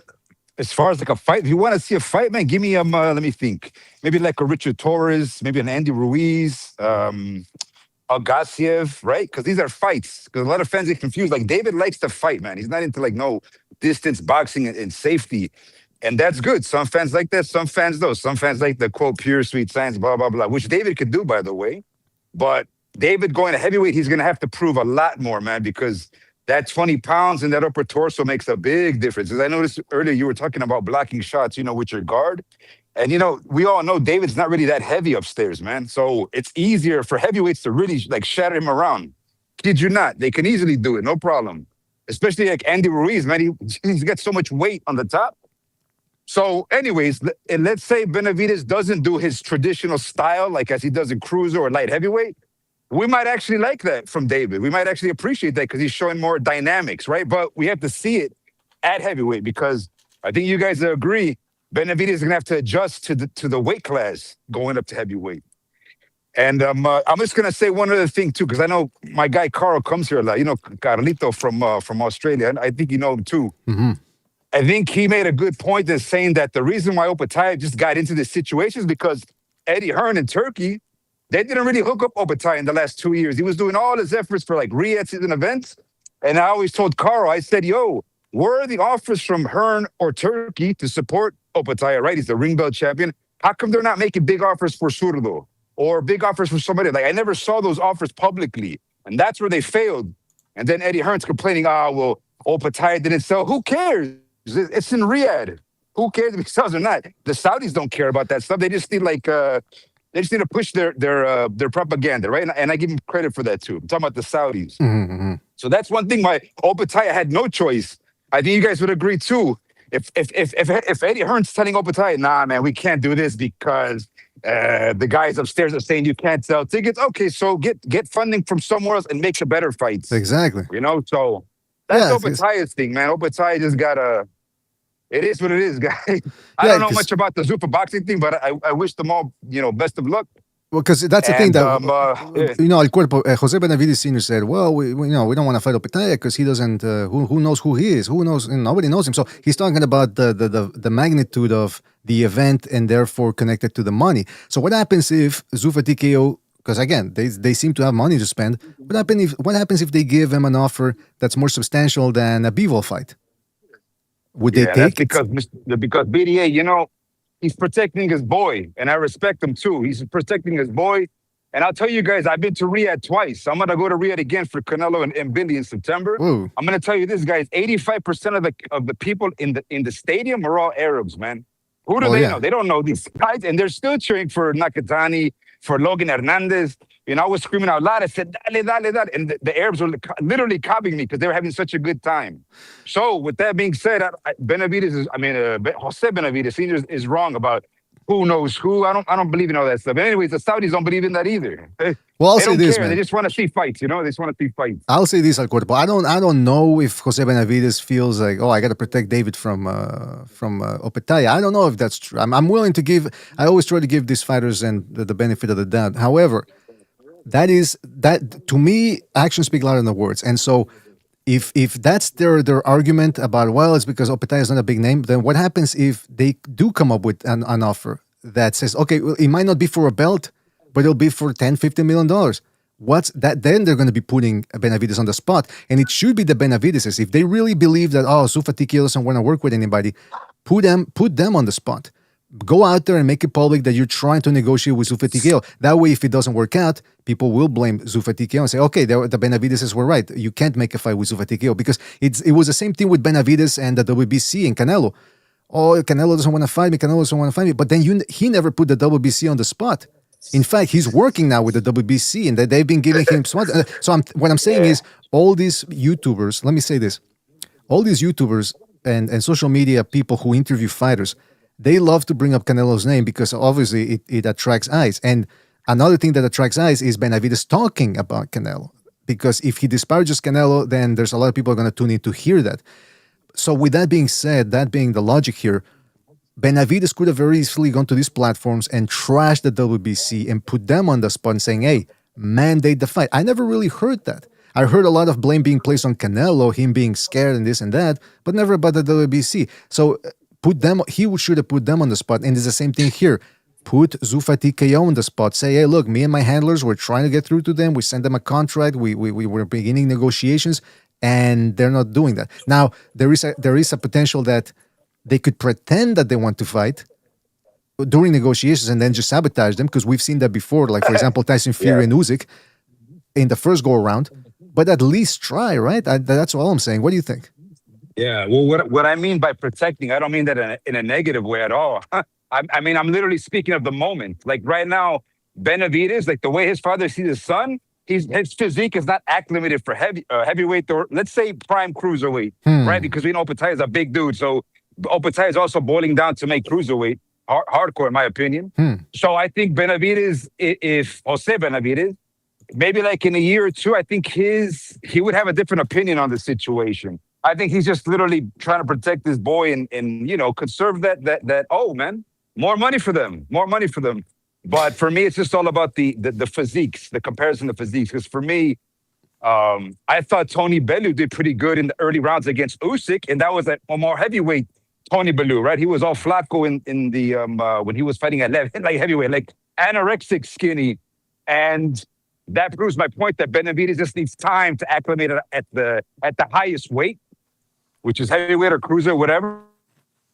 And so I give Jose Benavidez a pass to protect his boy right now. That's not a bad thing, by the way. I mean, it may sound like it, but I'm not trying to say that at all. Well, I mean, look, he destroyed the number. Like what you're saying too. He destroyed the number 2 guy in the world. I think he's proven that he's more than ready for all the other cruiserweights, because all the other cruiserweights, other than Opetaia, are inferior in theory to Opetaia and Zurdo. Yeah, I'll say one thing about Zurdo, man. Zurdo, like, really let me down because, man, he could have really let his hands go, man. Like, I don't know what's up with that. Like, that really turned me down. But at the same time, that was a great performance from David Benavidez, you know? But it seemed like, to me, Zurdo was giving him too much respect. His guard is up. Like, what are you doing, man? Just, like, plodding, walking around. And who knows? It might have not been his night either. But I'm not even interested in like, wanting a rematch. Maybe, but I want to hear what Zurdo says the next following week. Like, what was the reason? I don't know if you guys know. What did Zurdo talk about the outcome of the fight? I haven't heard anything from Zurdo's team. I'm thinking BDA that I wonder maybe you could change the trainers, because what's next for Zurdo? He had 2 belts. I don't find him a bum at cruiserweight. He can still give us some more good fights. So I don't know, man. I'm just waiting to see what Zurdo's team's was gonna say. And I agree with Zurdo's coach too. What's his name? The Asian guy. Yeah, he was like telling, like, yo, like, we're trying to go like the later rounds, right? But at the same time, the Zurdo just wasn't really throwing, man. He was only throwing like in the second half of each round, and when he was getting like, how would you say, not annoyed. What do you call it? Frustrated. Frustrated. Yeah. He was so frustrated. Then he started performing better. But you can't wait on David on that. We know David is going to come to fight. And I know BDA that you know. I mean, Price has come to fight, man. So you can't be doing stuff like that. Well, you know, anyways, they say speed kills, but one of the things they should be saying is speed freezes. And that's the type of hand speed that Benavidez has. It freezes his opponents. Now, Zurdo did say, though, al Cuerpo, that he wanted 2 more fights and then retirement. That's never a good sign before a big fight. When a guy starts talking about retirement, what did you make of that? I didn't know that. How old is Zurdo? Zurdo's what, 34? 33? 35, I believe. Damn. Okay. Yeah, you might be onto something. I never really spotted that, to be honest. Maybe if I knew that, I would have maybe been more wide on my predictions beforehand, to be honest with you. When did he say that? Like within the last months or a year? I think during fight week. Oh, man. That makes it even worse, man. Sorry for the gamblers, man. Yeah, exactly. That's the other thing. That's one thing I failed to address in my video, because I didn't get a chance to get my hands on the fight yet, the replay or clips, whatever. The elbows. Some people were saying that there were some elbows involved there from Benavidez, and I managed to catch a GIF of it that somebody posted in our Discord. But what did you make of the elbows? Were they intentional? And even if they weren't intentional, were they enough to cause the damage that ended up being inflicted on Ramirez? I mean, to be honest, man, an elbow right on the chin at that weight, man, yeah, that'll definitely do damage. But I don't think that was intentional at all, man. It's just, the dudes are in a brawl, and it's gonna happen, and it is what it is, you know. I mean, I only saw like once. It only happened once. I heard like when they're saying elbows, they're making it sound plural, like he did it several times. But I only saw one time that he got clipped. Like he was retracting his elbow back, right? Or it was going forward. I don't know. But I'll tell you this, man, you get clipped on the elbow, that's on the chin, yo, you can easily get knocked out. Easily. Mm-hmm. At that weight, that's a big-ass arms, man, at that weight. Easily. And in Muay Thai, you do get knocked out. But they easily get knocked out in Muay Thai. So, yeah, maybe it did affect. And, of course, you know, his eye was all hinchado, all, like, swollen hematoma. That doesn't make it even better either. So, nah, man, he pieced him up. I mean, an elbow can also fracture. An elbow can also easily fracture an orbital bone. So, but I didn't see the elbows or the jaw. Yeah. Again, the quality. That's why the quality of the GIF that I saw couldn't even show. Sorry, real quick, Richos. The quality of the GIF that I saw, I didn't see the elbow landing on the orbital, but it may have. I don't know. I'd have to rewatch it, but it could have easily. An elbow, yeah, can easily fracture an orbital. Shout out to El Virtuoso jumping in here. Richos, what's up, man? What's on your mind? What's good, BDA? Yeah, man, I saw the fight, and look, whether it was inadvertent or intentional, the officials or whatever, the state commissioners, nothing about it. Mm-hmm. It happened. Like, he went down and he didn't get back up. You know, Benavidez broke his will. I recall you calling him like Zudochenko. He fought more like Zugas. Like, you understand the reference. No, it's true. When he fought Errol Spence. All of a sudden, after he was boxing him up, all of a sudden he's in a pickable stance, on the inside, on the front foot. I was referencing the fact that people were calling him Surdochenko because he was showing more pivots, but I never thought that he was obviously on that level. I call him Surdochenko. There you go. You know what? He didn't show up to work that day. Yeah, no, yeah, absolutely, Sobers. I mean, it was but back to what Virtuoso said about that, about the let's say the elbows. Let's say we do find a good. Never Sobers, I said. No, you said back to Virtuoso. You mean Al Cuerpo? Well, Virtuoso's here too. He just jumped in on the StreamYard. Oh, my bad. That's all right. But I was going to say about the elbows. Yeah, even if they managed to prove via video that an elbow landed, no, they're not going to do anything about it. I mean, we just had, and I know it's a different commission, but we just had fucking Tank Davis taking a knee and then running over to his corner to have his face and ass wiped when it's illegal to do so. 2 infractions that were clearly on tape, on video, and nothing was done. Oh, it was okay. Nothing happened. So that's the level we're playing at here with boxing. Is just even when you see things, they're convincing you that it didn't happen. Almost like what we were talking about earlier at the beginning of the show about women faking it in their minds. Even if they did enjoy it, if they want to believe that it wasn't enjoyable, they'll believe it in their minds. So it's the same thing. It creates a parallel universe where what we see isn't what really happened. But back to the subject at hand here when it comes to Benavidez. Virtuoso, what do you think about what's been going on here with some of the things that the Benavidezes are saying about Opetaia, and that they don't want to fight the guy because he's not an attraction. He still needs 3-4 years to get ready because he gets hurt every fight. What do you think about all of this? I mean, Morel wasn't an attraction. Zurdo, as much as good of a fighter he wasn't killing it in the box office. Nobody asked for this fight. This fight didn't happen without any context. The context was that Zurdo did not want to fight Jai, and Benavidez left the division. He left 175. That's how the fight happened. So they found each other. And he was the right opponent for Benavidez because he was a sparring partner. So that whole thing about he's not a draw. Oh, he got a glass chin, this and that. Well, then prove it. It's like, dude, all you're doing is giving us a smoke screen of, we don't want to deal with Zuffa, but you don't have to. He's not required to go to Zuffa Boxing to fight, Jai Opetaia. Mm-hmm. Turkey could always finance that show, under the Ring Magazine banner. And, that's basically like a neutral site, between a possible UBO opponent and like, for instance, Ryan Garcia and Conor Ben, they're rumored to be fighting. So what's the excuse? Mm-hmm. There really is none.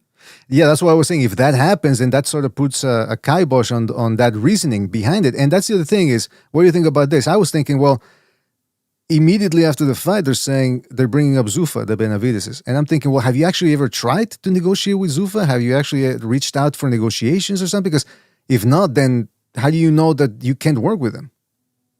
Yeah. It's almost like they're He also said that they're in talks with Bivol. So one interview, well, it was after the fight that he said he's willing to go back down to 175. Still talking about Canelo, by the way.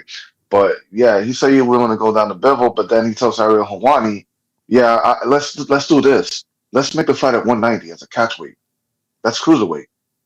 And he actually said that, let's put all the titles, on the line.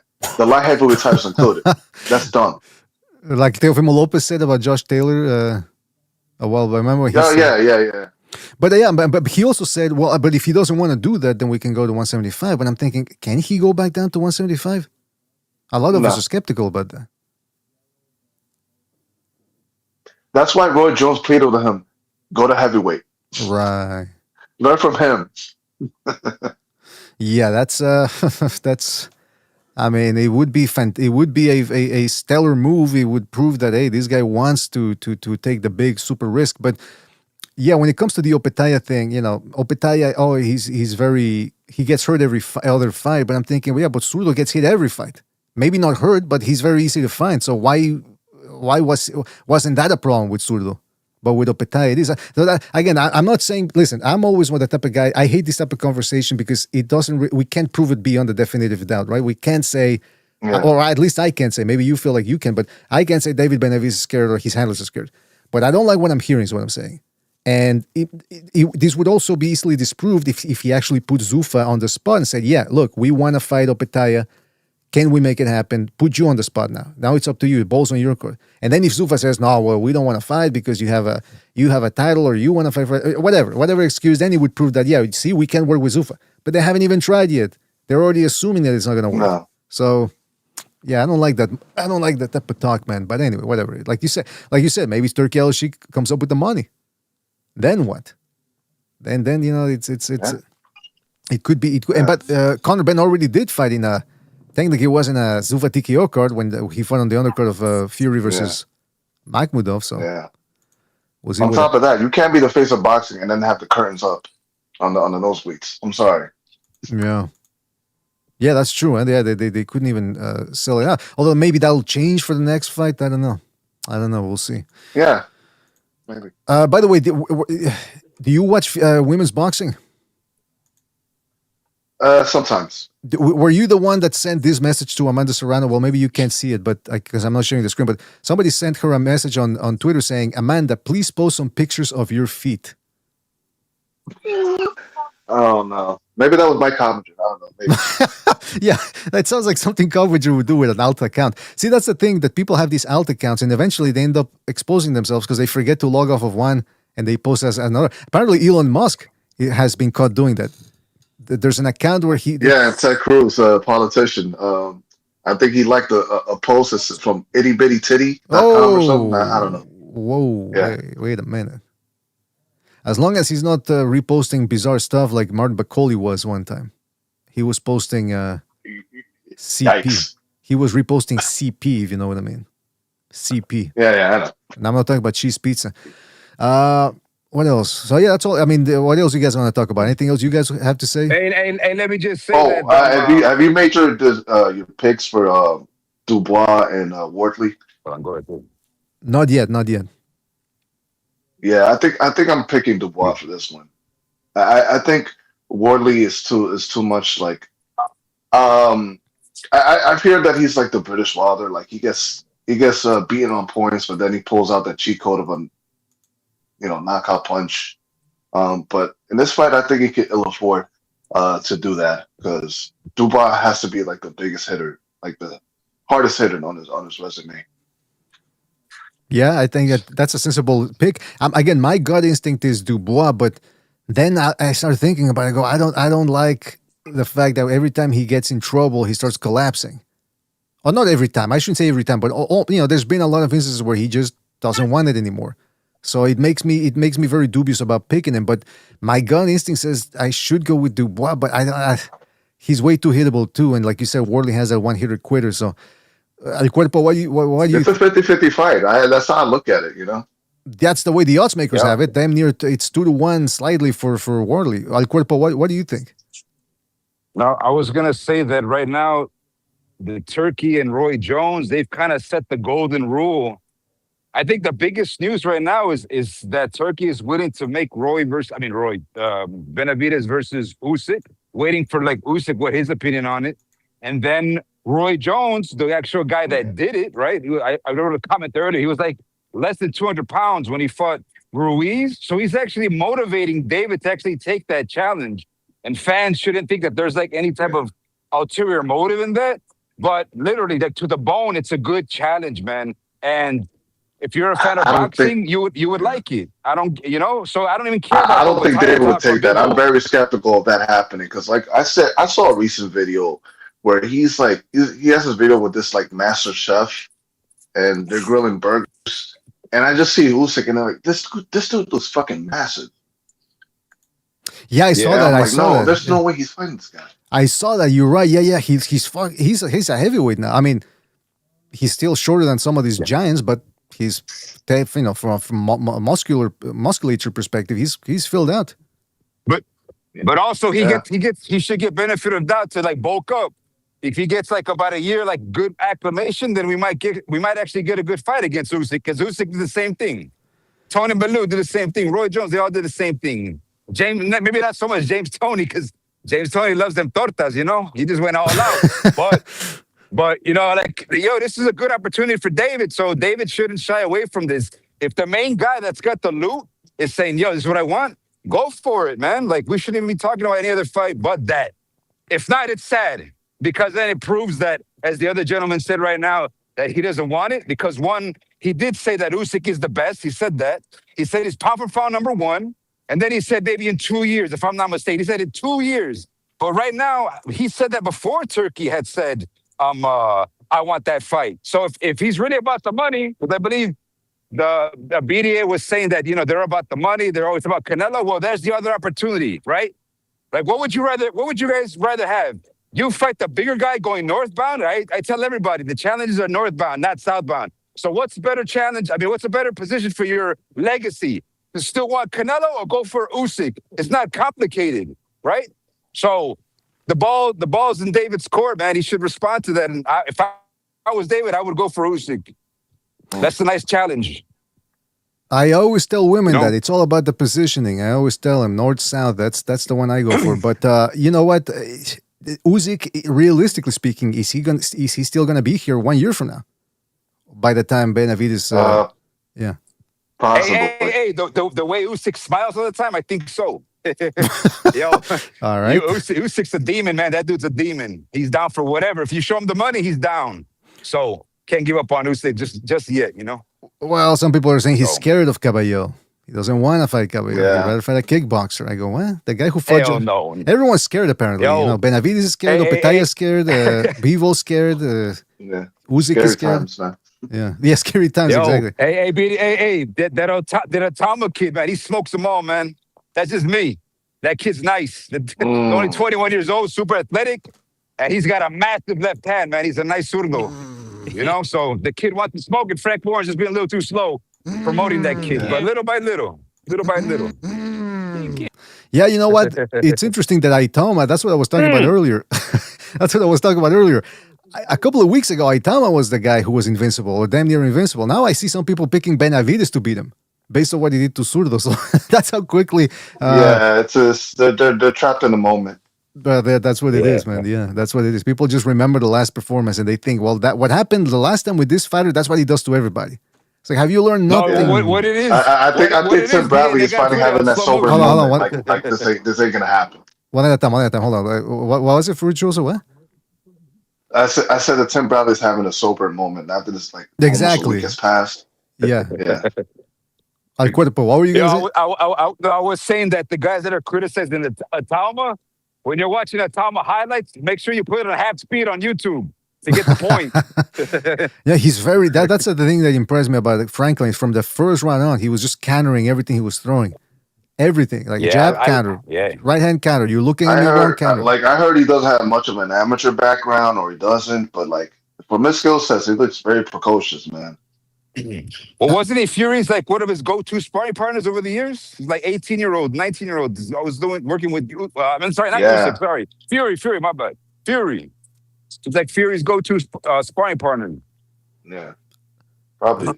I didn't know that, That's man. what I've heard. He's getting experience doing sparring.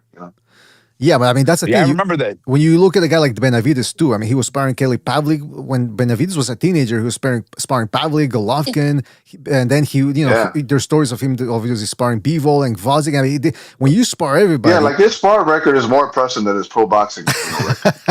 Yeah, you're right. But what I'm saying is it does improve you. Sparring all these people, even if they get the best of you in sparring, but you're learning things by fighting guys who are better than you. So yeah, Benavidez is a sponge. Yes, right. Can't get You're cutting off their sobers. You're cutting off. I said it's kind of like chess in the sense that you can't get better unless you play someone more skilled than you are. Oh, it's like speaking with BDA. You just get better by talking with me. Just some of my genius rubs off on people. It's the way it is. It's logical. I actually might be the opposite. BDA. You get dumber talking to me. I'm gonna cut out, man. But thank you guys for having me on, man. Thank you. I'll catch you next one, man. Yeah, I gotta go too, man. Right, I gotta take a piss and then I gotta make some coffee. You got that's the big morning thing. I gotta go. That's the mission of the morning. I gotta go take man. It was good talking to you, man. Same to you, Virtuoso, and same to Al Cuerpo. Shout out to you guys. Thank you for jumping in. Peace. I kind of got the same thing, BDA, where people. I rub off on people, but they get more toxic They, after they hang out with me. yeah, I was gonna say with me it could be it's two extremes. Either they get much better or they get much worse talking to me. I tell you what, another person I enjoy talking with, and that is Telkines, who is now calling himself Okelotzin. Hashtag CCD Okelotzin. Are you there? What's up, BD? Uh-oh. Cutting off a little bit there. What's up, BDA? What's up, man? Where are you at now? There's a lot of noise in the background.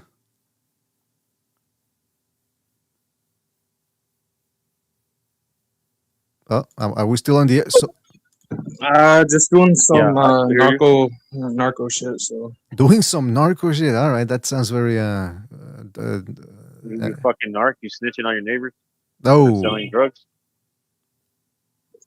No, we're not doing the snitching shit. We're bread down motherfuckers. You know what, Sobers? I gotta tell you, I saw Telkines. He's been keeping me updated about his training, and he's out there, like he said, putting in work. Meanwhile, you said you're not. But I mean, you're laughing. But you said, "Oh, I'm gonna train." I'm really hoping. I don't even train to whoop his ass. I really don't. I'm really hoping that you're kidding and you're just playing possum or something. I really hope that he's serious. Well, he looks like it. He's out there doing the shadow boxing, doing his road work. I'm seeing. Whoa, I'm scared. Well, I guess you're right, BDA. After seeing that shit, I definitely need to tighten up. Telkines, have you been preparing for anything in particular? I know you don't want to give it all away, but are you focusing on speed, strength and conditioning? Are you more of blunt force trauma type of approach? What are you going for? I already gave you the name of my guard, and that's all I'm gonna say. There you go. Yeah, I gotta. Hold on. What was it? He told me on the Discord. He says my guard is La Guardia de Escrima, Okelotzin style, not Philly shell. I notice many people think I fight like a. Okay, I can't see the word, but the style was made by Paco Bermudez, the trainer of Nicolino Loche. I believe that's a good content for your show. Some people wanted us to do a Telkines film analysis. I don't have enough footage to do so, but I will say that he's got a very analytical approach to boxing, and so that would put me ill at ease if I was his opponent. And so that's why I think Sobers is playing possum. He's pretending that he's not training properly. He's not taking it seriously. But I think something tells me, yeah, he is. And he's already prepared. He's already in training camp right now. That's my instinct. That's what my instinct tells me. Yeah, he sounds like his training camp is hitting the peace pipe too much. The chispa? Yeah. Yeah, I can show up high and I'll still whoop your ass. No, I can show up high. Actually, I know people that train high. I'll be moving in slow motion. I'll still whoop your ass. Well, hey, Sober, speaking of controversy, because I know you watch the MMA too, and you're probably going to be airing it this weekend over at La Taqueria. Everybody should check out the Sobers' channel, Never Sobers. Sobers, can you update me on this Chimaev versus Strickland thing? I see, real quick, I see that Strickland has a lot of fans, and they tend to be on the toxic side, as I was speaking about earlier. All hardcore fans of a particular fighter have their characteristics. Strickland fans really seem to radiate or borrow what he radiates, which is sort of like almost xenophobic type of thing. What are the narratives coming into this fight, and what do you think is going to happen on Saturday? Well, I mean, Sean Strickland's a little fake cuck. I never liked him. Mm-hmm. He acts like he's I'm just a blue-blooded American. Let me tell you something, guys. This fucking testing whore. Blah, blah, blah. Like, he's a little piece of shit, dude. He used to say weird gay shit all the time about Bilal Muhammad. Before he had any fame, he would say like the weirdest gay innuendos, saying, "Yeah, I would take him out to the desert in Albuquerque, and I would do some things to him. I'm not gonna say what, but I'd fuck him." He had like big incel vibes, and he would he actually gained some fame by being anti-influencers, saying, "Oh, these influencers, they're not even men. They just go around complaining about stuff. And what happened to the real men? What happened to guys that like to shoot guns and this and that? But as soon as this loser got a fucking girlfriend like at 33 years old, 35 years old, he became one of those little internet boyfriends. Like, oh, guys, first time going hiking with my girl. Really? Taking photos with flowers. I guess I'm taking. Yeah, So he immediately turned into that as soon as he started getting some pussy. So he's a fucking phony, bro. He became an influencer after trying to shit on what they are. And the whole shit about calling Kadyrov or whatever, you think that he would oh, you're a Chechen homer, go back to Kadyrov. Like, you think that someone with his views would like someone like Kadyrov, right? Someone who forced his MMA into his country.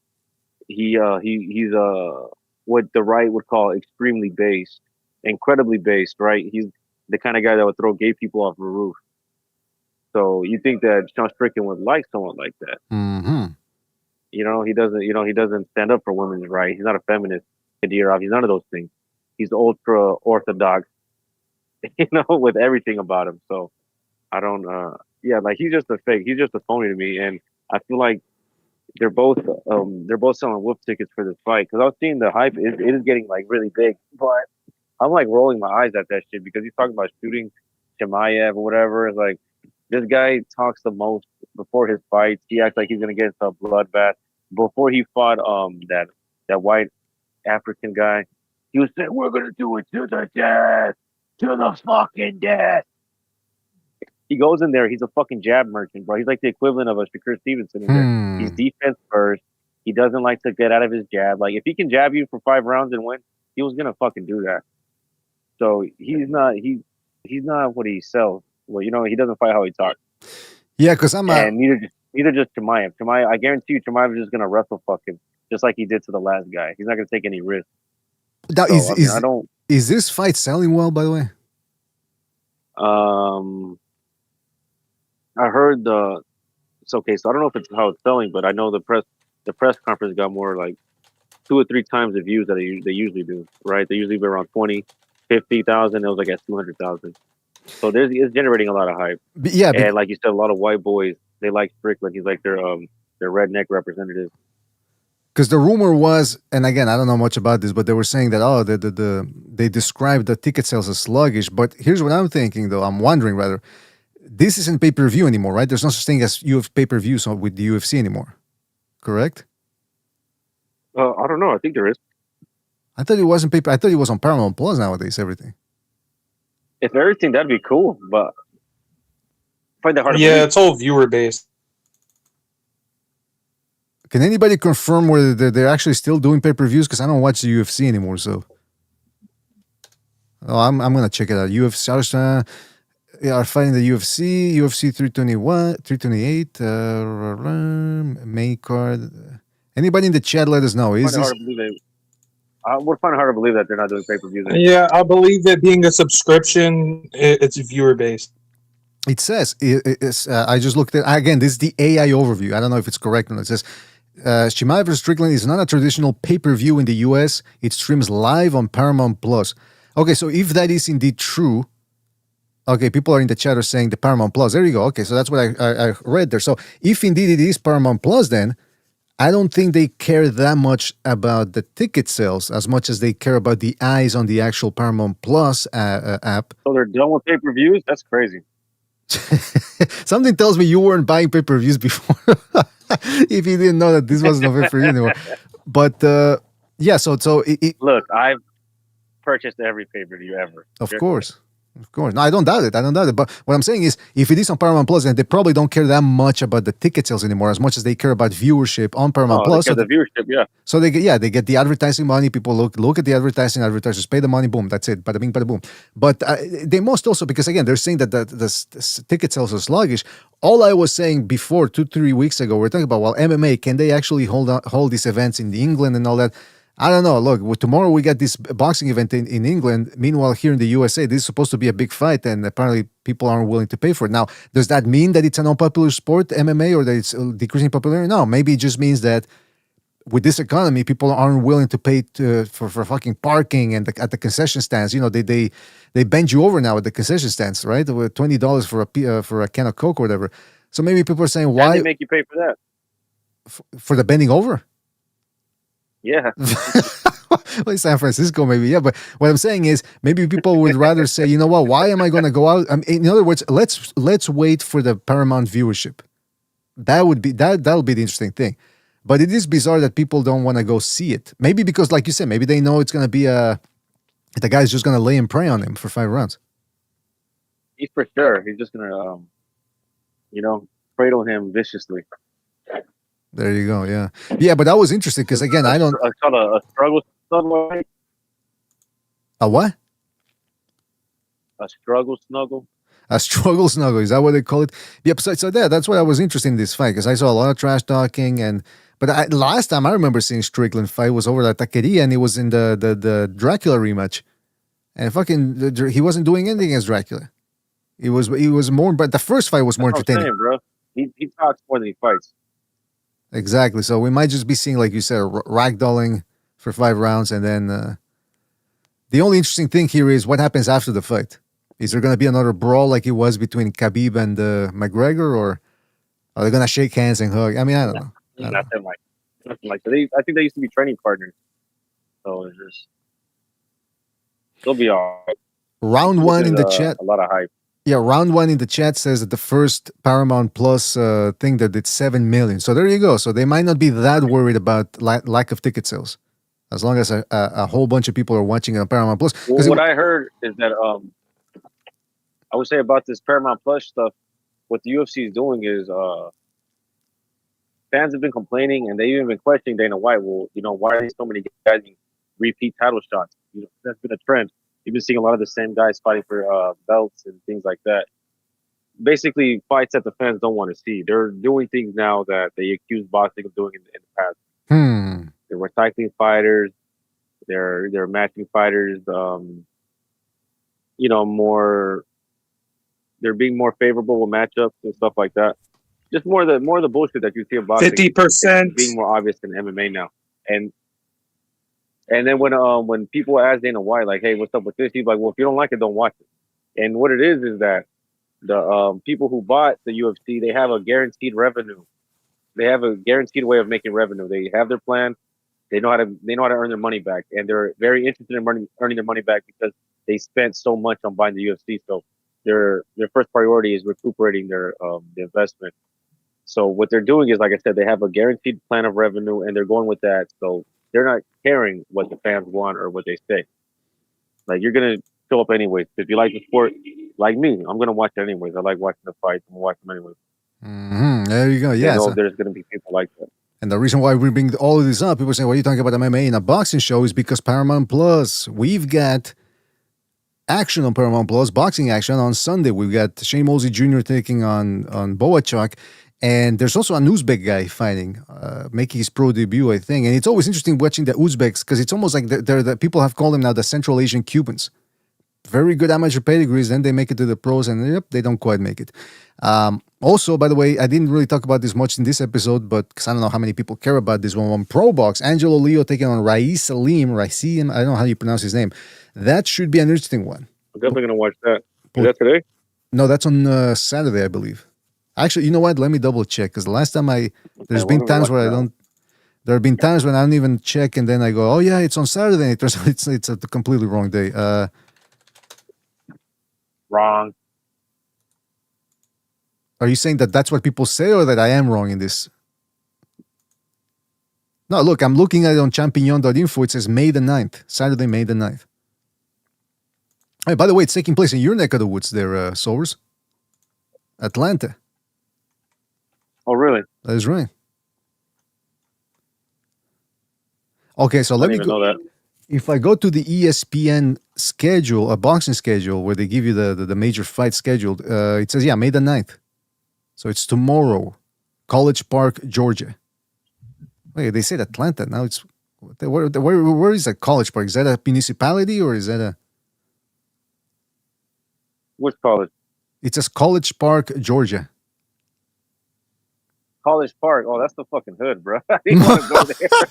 All I right. want to go there to watch the fight. So there you go, man. That's where the fight is taking place, man. So yeah, I think we. I mean, maybe if you're Rajah Jackson material, right? Exactly. Yeah, Rajah Jackson, who's getting off rather easy of his assault from the other last year, I believe. But listen, we gotta go. We've said it all. got to move on here from the BD morning show. Hopefully it's not, it's still morning, but we started up pretty early as always. Shout out to Never Sobers for joining us. Shout out to Al Cuerpo and Virtuoso who jumped on the stream here for a little bit. Shout out obviously to Telkines. By the way, I'm Mexican, I'm supposed to know this, but Okelotzin, is that a deity, or am I even pronouncing it correctly? It's Ocelotzin. Ocelotzin. It's like Lord Jaguar or Revered Jaguar. Mm-hmm. And what is that, Nahuatl or? Nahuatl.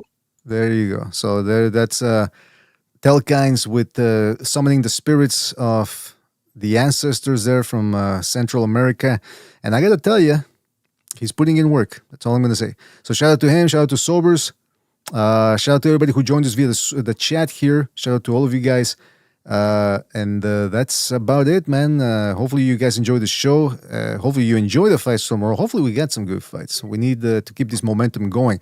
So shout out to everybody in the chat. I'm talking about Jay Will, Il Lava, We Fight All Night, Jay Will, Grim Reaper, John McSmith, excuse me, who else? Round One, Skull Kid. I'm scrolling through here. John's making. I don't even know if that's a real John McSmith. People like to fake names nowadays. More BDC, Baron Evola, Veronica, Earl Stevens. Shout out to Earl. Shout out to Earl. We had Bulbous Boxing Academy, B. Wayne, Rafael, one of the initiated. Shout out to him, Rafael Garza as well. Another one of the initiated. BDA. Yes, sir. Let me just tell Bulbous, you can suck my bulbous. Oh, wait a minute. It's a morning show. The Gold Coast Convention Centre. I was supposed to hit the censor button, but I hit that one instead. Ringside. Convention Gold Coast Centre. Convention Centre. All right. So, yeah, shout out to Al Joe as well, Earl Stevens, B. Wayne, Rafael Garza, one of the initiated, Rafael. That's another person. Shout out to him, too, one of the initiated. Rampax Drunken Company was here earlier, too, as well. Shout out to him, another one of the initiated. Dione up next. Real Talk Combat. Who else did I forget? Somebody from Virginia, I recall. Somebody, Mike FRM from Virginia. I think that's what it means, VA, right? Shout out to him for joining us as well. Recognize the Matrix was here as well. Shoot, shout out to Recognize, keeping an eye on things. Ocelotzin Boxing. And if I forgot anybody, well, fellas, it's because we gotta go. But shout out to you guys. You know who you are. Thank you for your support. Thank you for jumping in here. Hopefully you enjoy the show. Catch you on the next one. Take it easy.